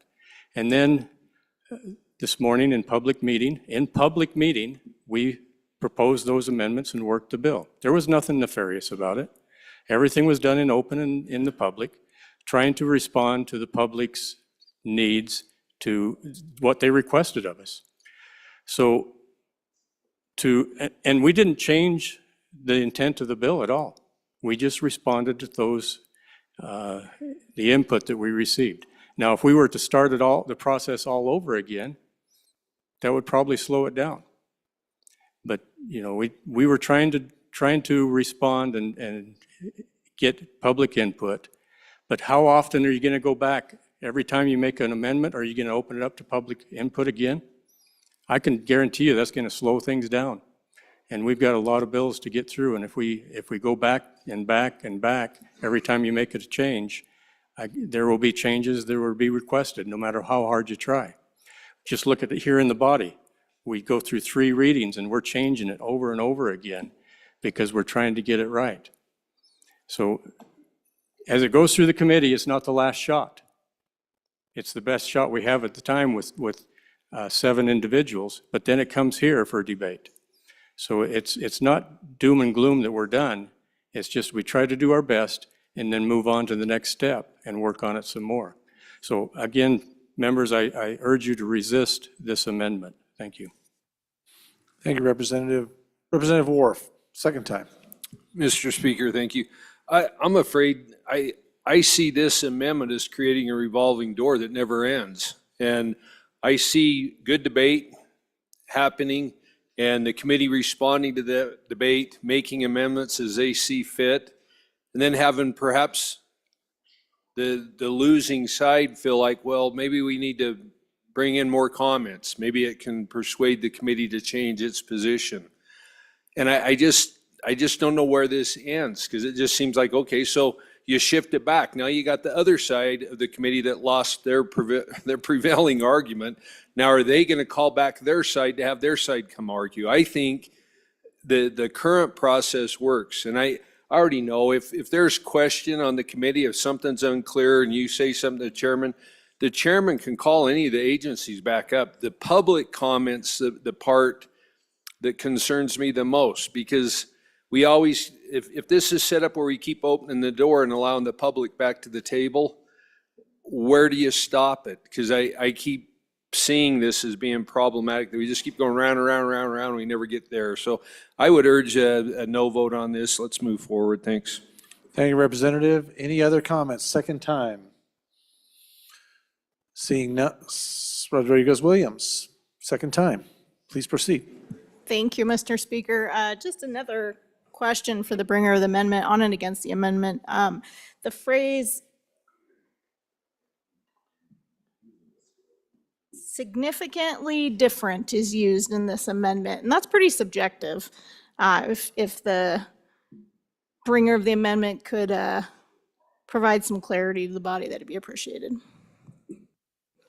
Thank you, Representative Williams. Any other for their second time? Seeing none, back to the bringer, Representative Larson.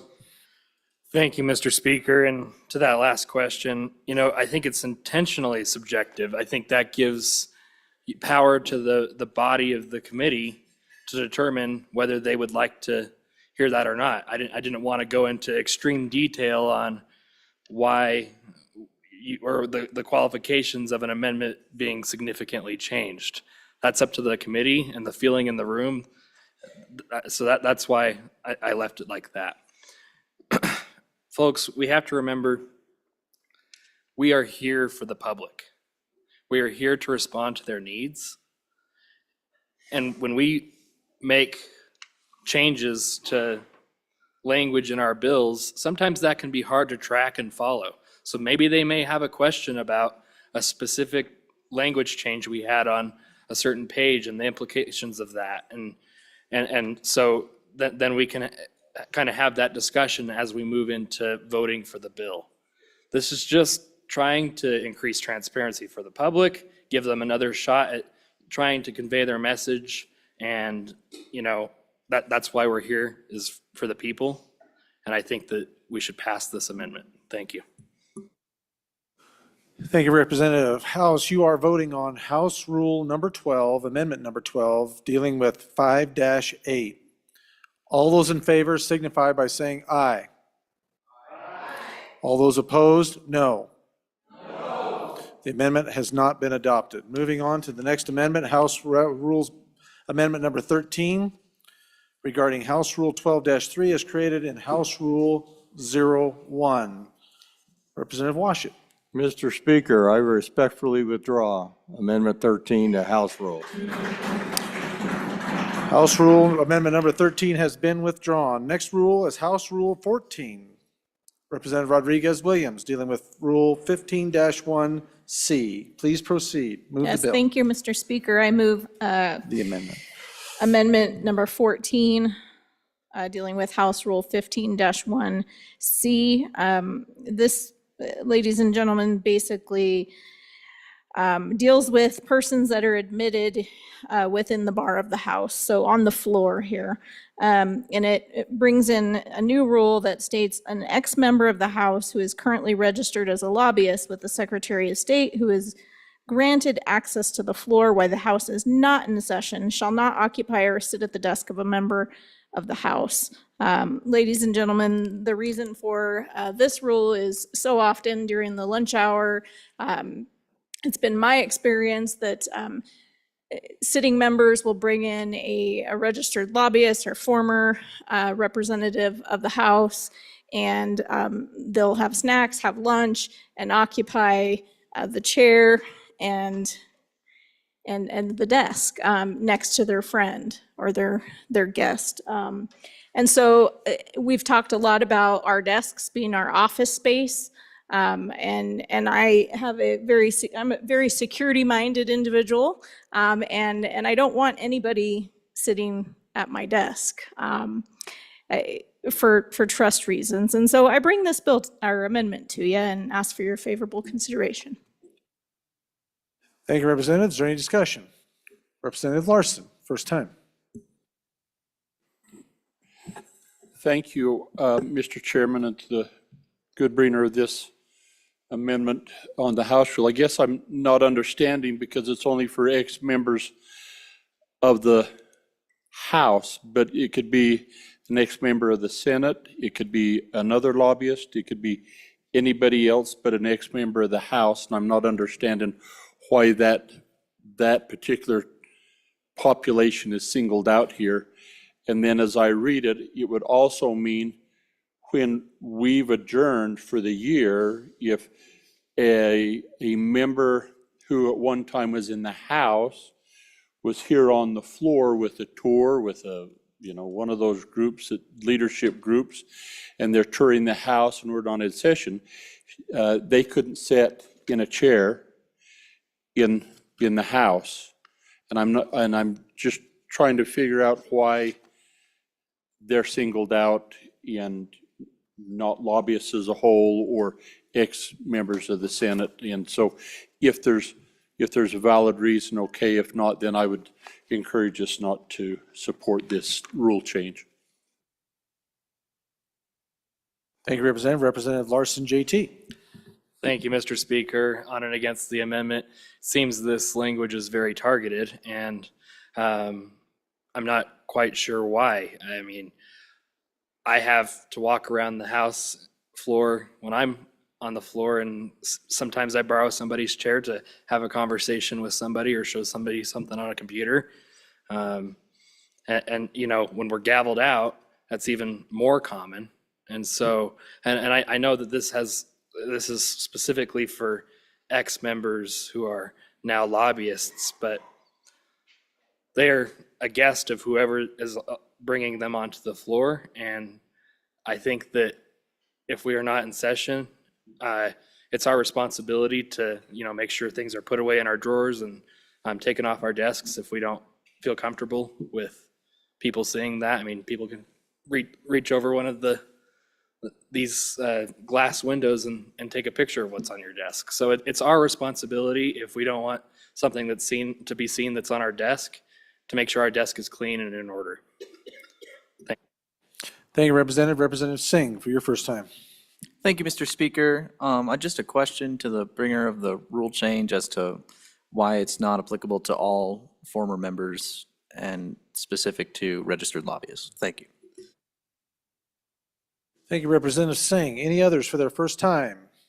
Going once, going twice, second time. Seeing no one rushing to the microphones. All right, I would entertain a motion. Question being called.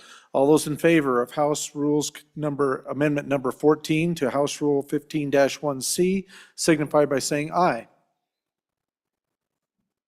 All those opposed? No.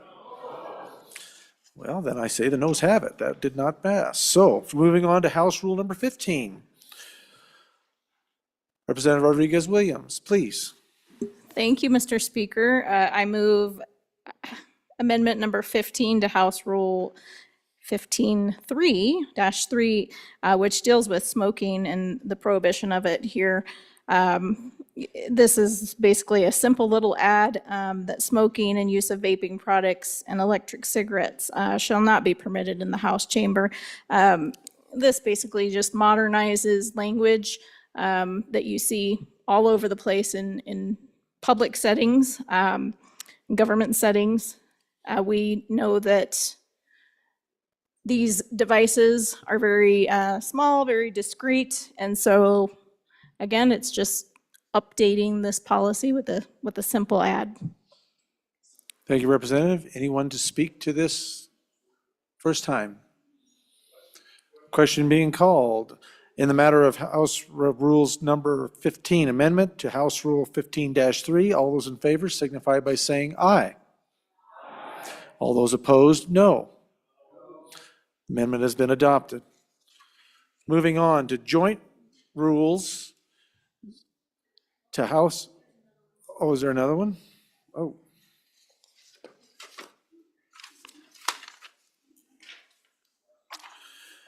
Getting ahead of myself here. House Rule number 16, Amendment number 16 to House Rule 15-3. Representative Larson Lloyd, if you would please. Thank you, Mr. Chairman. I'd like to move House Rule Amendment number 16 to House Rule number 16 to House Rule 15-3. And this is just expanding the one we just voted on to include the use of tobacco,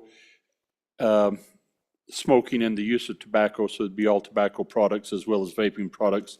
Just adding the tobacco products in there as well. You're still allowed your cuspidor, if that's what you want to have. You can spit spit into it, spit your sunflower seeds into it, but no tobacco products. And again, I agree with the presenter of the past amendment. It just modernizes and what we allow to have in our public places. Thank you, Representative Larson. Any discussion? Question being called on House Rule. Whoa. No, I'm sorry. Representative Barr. Oh. I don't want you not to have your ability to speak to this. On and against this amendment.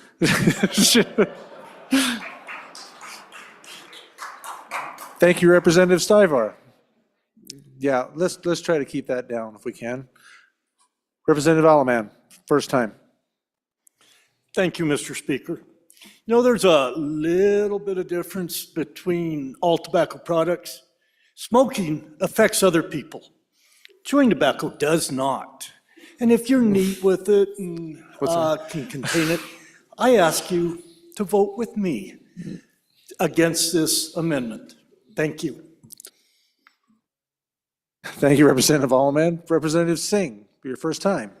Thank you, Mr. Speaker. I would just like to clarify that according to the way that this rule reads, synthesized nicotine products are still on the table. So thank you. Any other discussion? First time? Seeing none. Second time? Question being called. All those in favor of Amendment number 16 to House Rule 15-3, please signify by saying aye. All those opposed, no. Wow. The amendment has failed.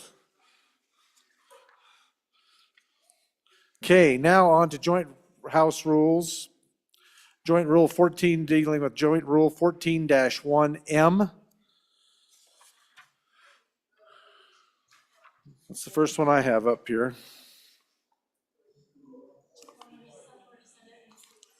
Yeah, these are House rule. House. The House rules, joint rules.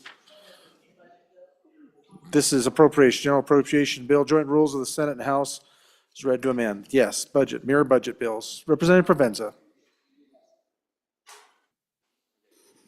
Thank you, Mr. Speaker. A lot of confusion there. Please move the amendment. Thank I you. am moving Joint Rule 2 to the joint rules of the 68th Legislature for your favorable consideration. Members, this amendment changes our amends our mere budget bill process. So right now, the process ends up being a lot, you turn in your budget amendments at a certain time at the end. And now this is putting in, as you can see in subparagraph A, the conclusion of the consideration of the mere budget bill during committee of the whole. So instead of at 5 p.m., which it has been in the past, which sometimes we're not done at that point in time, we're still considering committee of the whole. Now, at the conclusion of the consideration of the mere budget bill during committee of the whole is when your amendment should be sent to a staff attorney. The sponsor, in subparagraph B, the sponsor has approved the text of the amendment and authorized the amendment to be numbered and distributed not later than 10 a.m. on the succeeding legislative working day.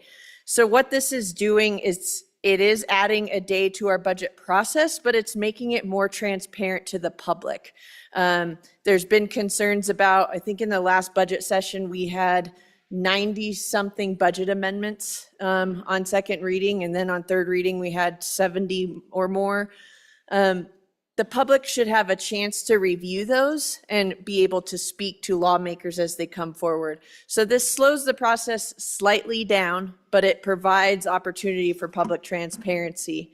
And I would invite anybody from my committee, and this passed through the Rules Committee just the other night, unanimously, as we see that this is a great benefit to the public, allows for more consideration as well from you as members too. The budget process, I don't know how to explain it other than it will give you a concussion. The more time that you have to read bills, the better, or amendments, so that you better understand them. So this is an amended version of how we are going to handle our budget amendment process. Thank you, Representative Provenza. Representative Haroldson, for your first time. Thank you, Mr. Speaker. As we talk on this, one of the things that was a question is what would this do to our good staff? And they said, it's just a matter of we work later instead of getting up earlier. That's the truth. They said it's the same amount of work, but they would just do it later into the evening instead of getting there earlier in the morning. They said that they're not concerned about that.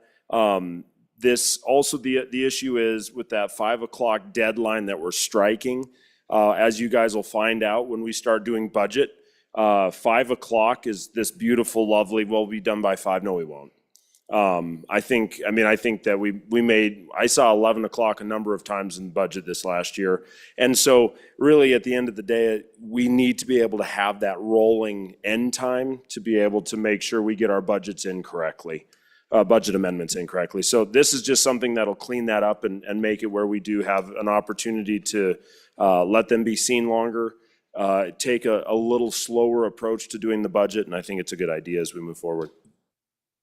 Thank you, Representative Haroldson. Any others members want to speak to this first time? Representative Harshman, first time. Mr. Speaker, thank you. Just a question. On the front page there on Romanet 2, where it's drawn through, except as provided in Joint Rule 14-1M3 is stricken, no amendment shall be considered on second, and then scratches out or third reading. I just want to make sure we don't do general file amendments generally on the budget. We haven't. We do second and third reading amendments. This doesn't change that. And I wasn't through the whole thing, so I just have that question. I want to make sure that this doesn't change our ability to amend the budget on third reading. Thank you. Thank you, Representative Harshman. Any others? First time. Hearing none, second time. As they work out the details, Representative Provenza. Thank you, Mr. Speaker. To the last person's concerns, we are splitting up the second and third reading budget. So Romanet 3 covers that third reading. So we're still providing the same process. I got a thumbs up. Thank you from number one in our hearts.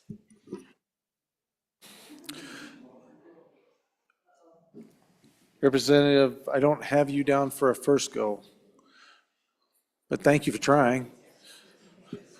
Any other members? Let's see, the only one I have would be Representative Haroldson, so we're good? Okay, so members, we are voting on amendment to House Joint Rules 14-1M. All those in favor signify by saying aye. Aye. All those opposed, no. Motion or the amendment has carried and accepted. Next amendment for our consideration is House Amendment to 22-1, Joint Rules. Representative Mike Inn, please. Mr. Speaker, I move Joint Rule Amendment number 1 and ask for your favorable consideration. So members, this amends Joint Rule 22-1. So for the new members, this is our ethics complaint process. The Senate in its the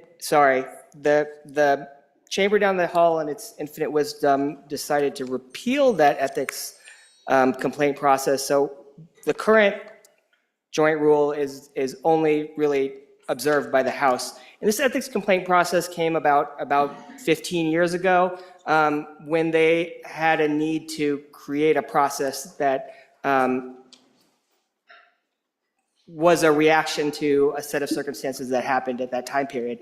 And so the process has had its fair shares of ups and downs, but it's had kind of hiccups, especially in regards to both the types of ethics complaints that have been served, as well as the way that they get handled and how transparently they get handled as well. And so The Management Council decided to take this on as an interim topic. They assigned a subcommittee of Management Council to try to tackle and work out a new method of doing the ethics complaint process. This is the outcome of both that subcommittee, then going back through Management Council for approval, then to Joint Rules Committee on Friday for approval to come to you now. Just to go over what the changes are, what the new ethics complaint process would be if we adopt this Joint Rule 22.1. So we have a bunch of sections, so I'll go through each of them. We have Section A. So Section A is the findings. This is really just to outline both for the members and for the public what we want the ethics complaint procedure to actually accomplish. So we're talking about really specifically legislative misconduct by the House and Senate, and so because I'm reading from the rule, I'm going to say the chamber's names within that context. And we're talking about how do we have a set procedure to be able to both hold accountable members of the House and Senate for both contempt, disorderly behavior, things that really prevent general order of the House. It creates a process for the ethics investigation, but not for one that is just used for purposes of advancing political interest. It's really meant to handle actual contempt or disorderly behavior within the chambers. And then really we're saying, you know, for those other political considerations, we're responsive to the electorate. It's for the electorate to decide whether politically we've done something that is inappropriate. But when it comes to actually like dealing with how we deal with order in the House, we can have this procedure to handle that situation. So Section B, we're talking about how the presiding officers of the House has retained authority to act in circumstances beyond the scope of this rule. So it creates a situation where, you know, even if something doesn't happen that this rule wouldn't capture, we can still act, right? So it is within our authority to act in any way we see fit within the constitutional bounds of authority that we have. This doesn't constrain us, but it just creates a procedure that we can work, we can have a framework to work within. Section D, so this really expands the definition of what legislative misconduct means. And so we're talking about things that are a felony, even when you are not within your legislative duties, this definition considers a felony something that's still legislative misconduct. Section E. So Section E talks about how the complaint process would actually work. So complaint is limited to an interested party, a person having an actual or individualized knowledge, and it must be based on detailed facts. So this is intended to prevent the filing of a complaint based on a news story. So I see a news story about a situation, and so do 1,000, 500,000 other people in the state of Wyoming. It has to be someone that actually has knowledge of the situation that happened. So you're a witness to an event, you're a party to an event, you're not someone who just read a news story. And so that's to very much limit who is actually involved in the complaint process, just so we don't get spam complaints. Because if in our previous process, Joint Rule 22, it happens a lot during session where you get these news stories, you get an ethics complaint, then the speaker, the majority leader, and the minority leader all have to meet to talk about what to do with that process, with that complaint. And so that, you know, we're a part-time legislature. We should be dealing with complaints from parties that are actually involved in the complaints and not just members of the public who see a news story. And then goes through that process. We talk about G. So G is the beginning of the process. So you can see existing language, and then we talk about new language. So this is amending that original part of the existing process. And so if on its face, So if we assume everything is true in the complaint, but if those things, while accepted to be true, if we automatically assume they're true, but don't fall under what we've previously defined as legislative misconduct, then the presiding officer, so the speaker, would summarily dismiss that, because we want this ethics complaint procedure to actually handle legislative misconduct, and so anything outside of that doesn't get handled by this process. Section J, all records, findings, proceedings, including the filing of the initial complaint, shall be considered confidential, but the complaint shall be available for public inspection upon the dismissal of the complaint. So this gets at that transparency aspect for a lot of the complaints that we've had, but haven't had any knowledge of what the actual complaint is. And so if you're issuing a complaint, you then know that if a complaint is dismissed or referred for a formal investigation, then the public actually knows what the complaint is. Because before, the only person that could talk about the complaint was the person who made the complaint. So any members involved weren't allowed to talk about it because it was previously held confidential completely forever. And so the person who made the complaint still had the right to talk to anyone they want, that's First Amendment, but we had rules that held everyone else in confidentiality. So if you were accused of something, you couldn't really respond to it in the public because you were held to a rule that kept it confidential.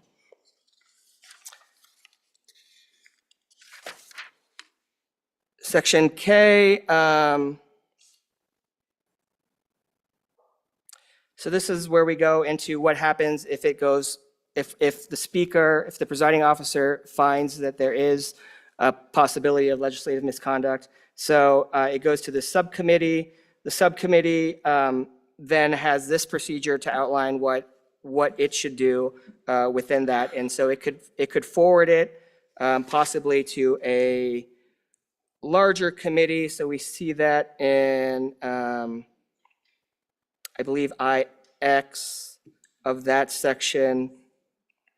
And so they have the chance to deal with the complaint in a more thorough process before going to a larger committee. And then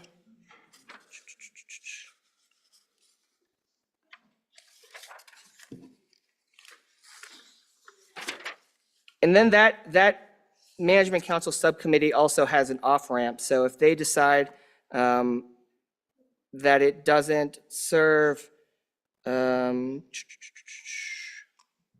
sorry, it's a big amendment, so I really want to get this right for you guys. So if they don't think that the interest of justice, so we see in that IX part, is served by a further formal investigation, they can still just make a recommendation of what the remedial action would be to the presiding officer. So whether that be to take a motion to the floor to censure or anything else, that justice could still be served without having a larger investigation as well.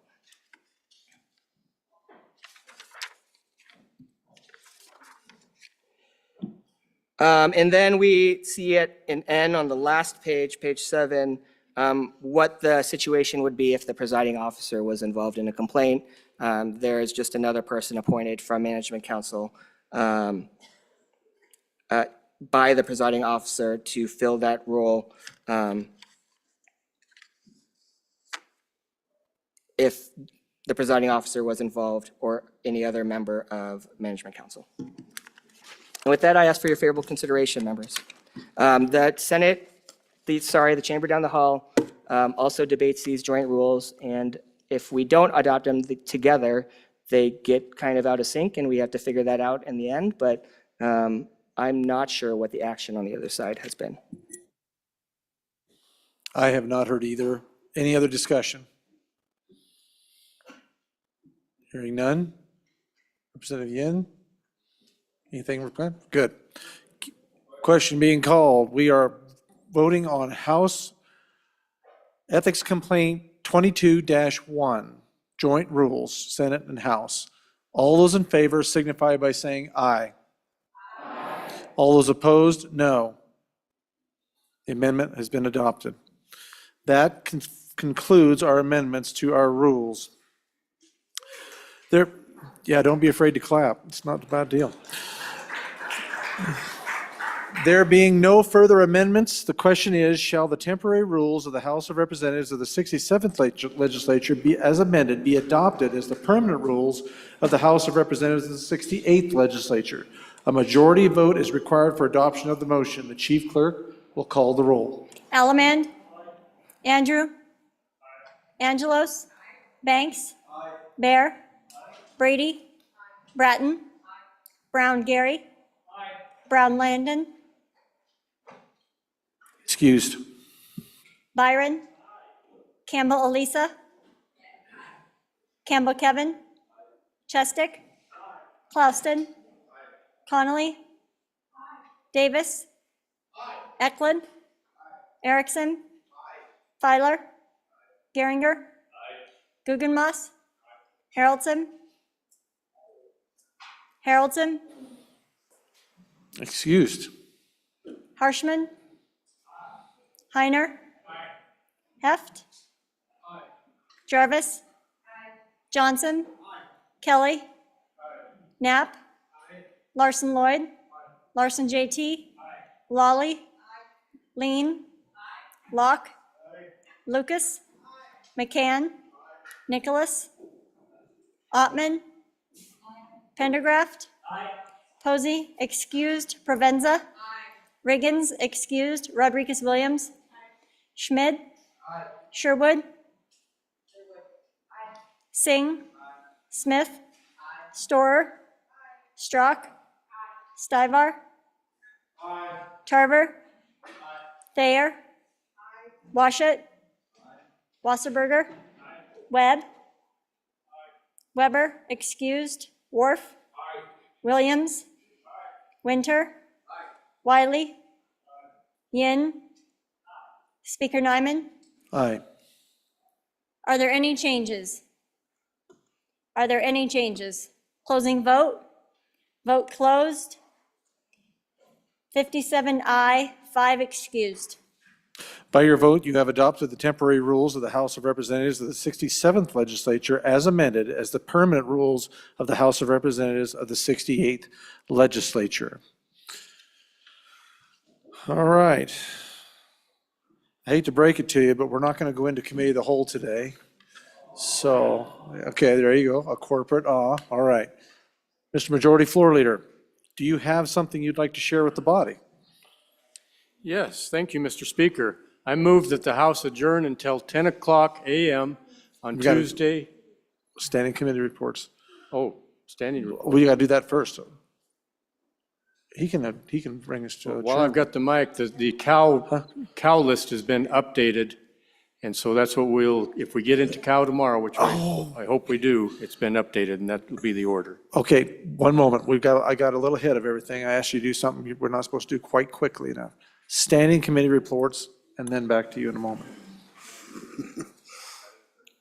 House Bill 20, sponsored by School Facilities, K through 12 School Facility Leasing. Mr. Speaker, your Committee Number 4 Education, to whom is referred House Bill 20, K through 12 School Facility Leasing. Respectfully report same back to the House with the recommendation that it do pass. Ayes. Representatives Andrew, Bratton, Erickson, Gugemas, Kelly, Lawley, Singh, Strzok, Williams. Representative Andrew, Chairman. House Bill 22, sponsored by Representative Campbell. Water and wastewater operator, emergency response.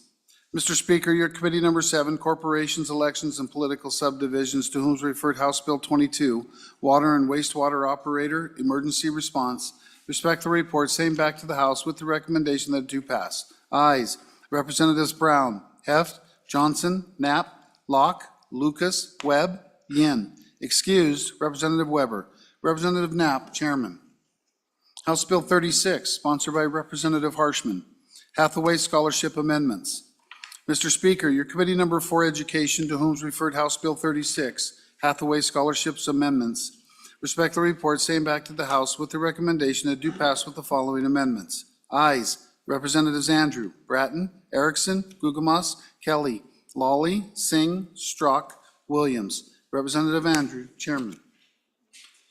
House Bill 69, sponsored by corporations, foreign adversary ownership or control of business entities. Mr. Speaker, your committee number 7, corporations, elections, and political subdivisions, to whom is referred House Bill 69, foreign adversary ownership or control of business entities. Respect the report, same back to the House with the recommendation that do pass. Ayes, Representatives Brown, Heft, Johnson, Knapp, Locke, Lucas, Webb, Yin. Excused, Representative Weber. Representative Knapp, Chairman. House Bill 94, sponsored by Representative Andrew. Charter School Authorizations Amendments. Mr. Speaker, your committee number 4, Education, to whom is referred House Bill 94, Charter School Authorizations Amendments. Respect the report, same back to the House with the recommendation that it do pass. Ayes, Representatives Andrew, Bratton, Erickson, Gugamas, Kelly, Lawley, Singh, Struck, Williams. Representative Andrew, Chairman. House Bill 96, sponsored by Representative McCann, prohibiting mask, vaccine, and testing discrimination. Mr. Speaker, your committee number 10, Labor, Health, and Social Services, to whom is referred House Bill 96, prohibiting mask, vaccine, and testing discrimination. Respect the report, same back to the House with the recommendation that it do pass with the following amendments. Ayes, Representatives Clauston, Gugamas, Heft, McCann, Ottman, Rodriguez-Williams, Wasserberger. Noes, Representative Yin. Excused, Representative Stivar. Representative Rodriguez-Williams, Chairman. That is all of our committee reports. Privilege of the floor. Representative Skyvar, please. Thank you for the privilege, Chairman. Just a reminder, tomorrow morning, 6:30, W52, there will be a Bible study. Thank you, Representative Stivar. Majority Floor Leader. Mr. Speaker, I move that the House stand in recess, adjourn until 10 o'clock tomorrow morning, Tuesday, the 21st of January. You have heard the motion. All those in favor signify by saying aye.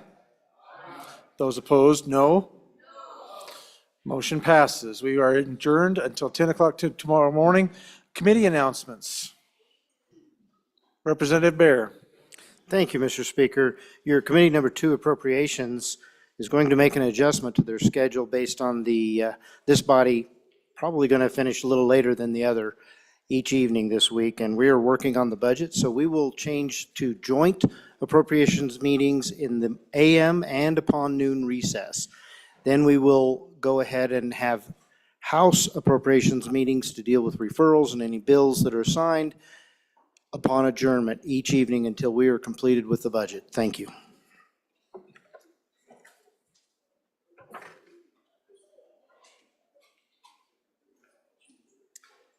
Learned my lesson.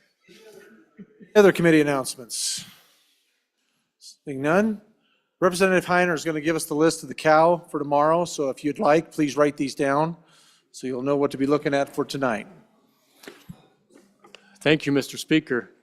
If you get on the webpage, you can see all the list. There's a big list. It's getting bigger and bigger every day. So I could go over that list, but it's right there on the webpage, Mr. Speaker. And I know a lot of people want to leave, so. That's fine. Very good. Thank you all. Oh, wait a minute. Representative Stivar.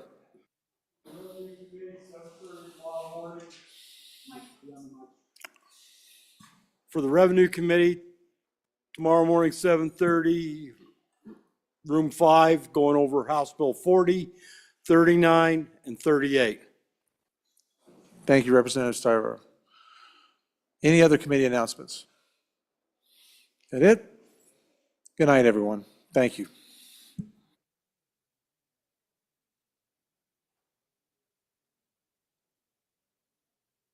House will stand adjourned until 10 a.m. tomorrow morning. That almost feels better. You just kind of closes things down.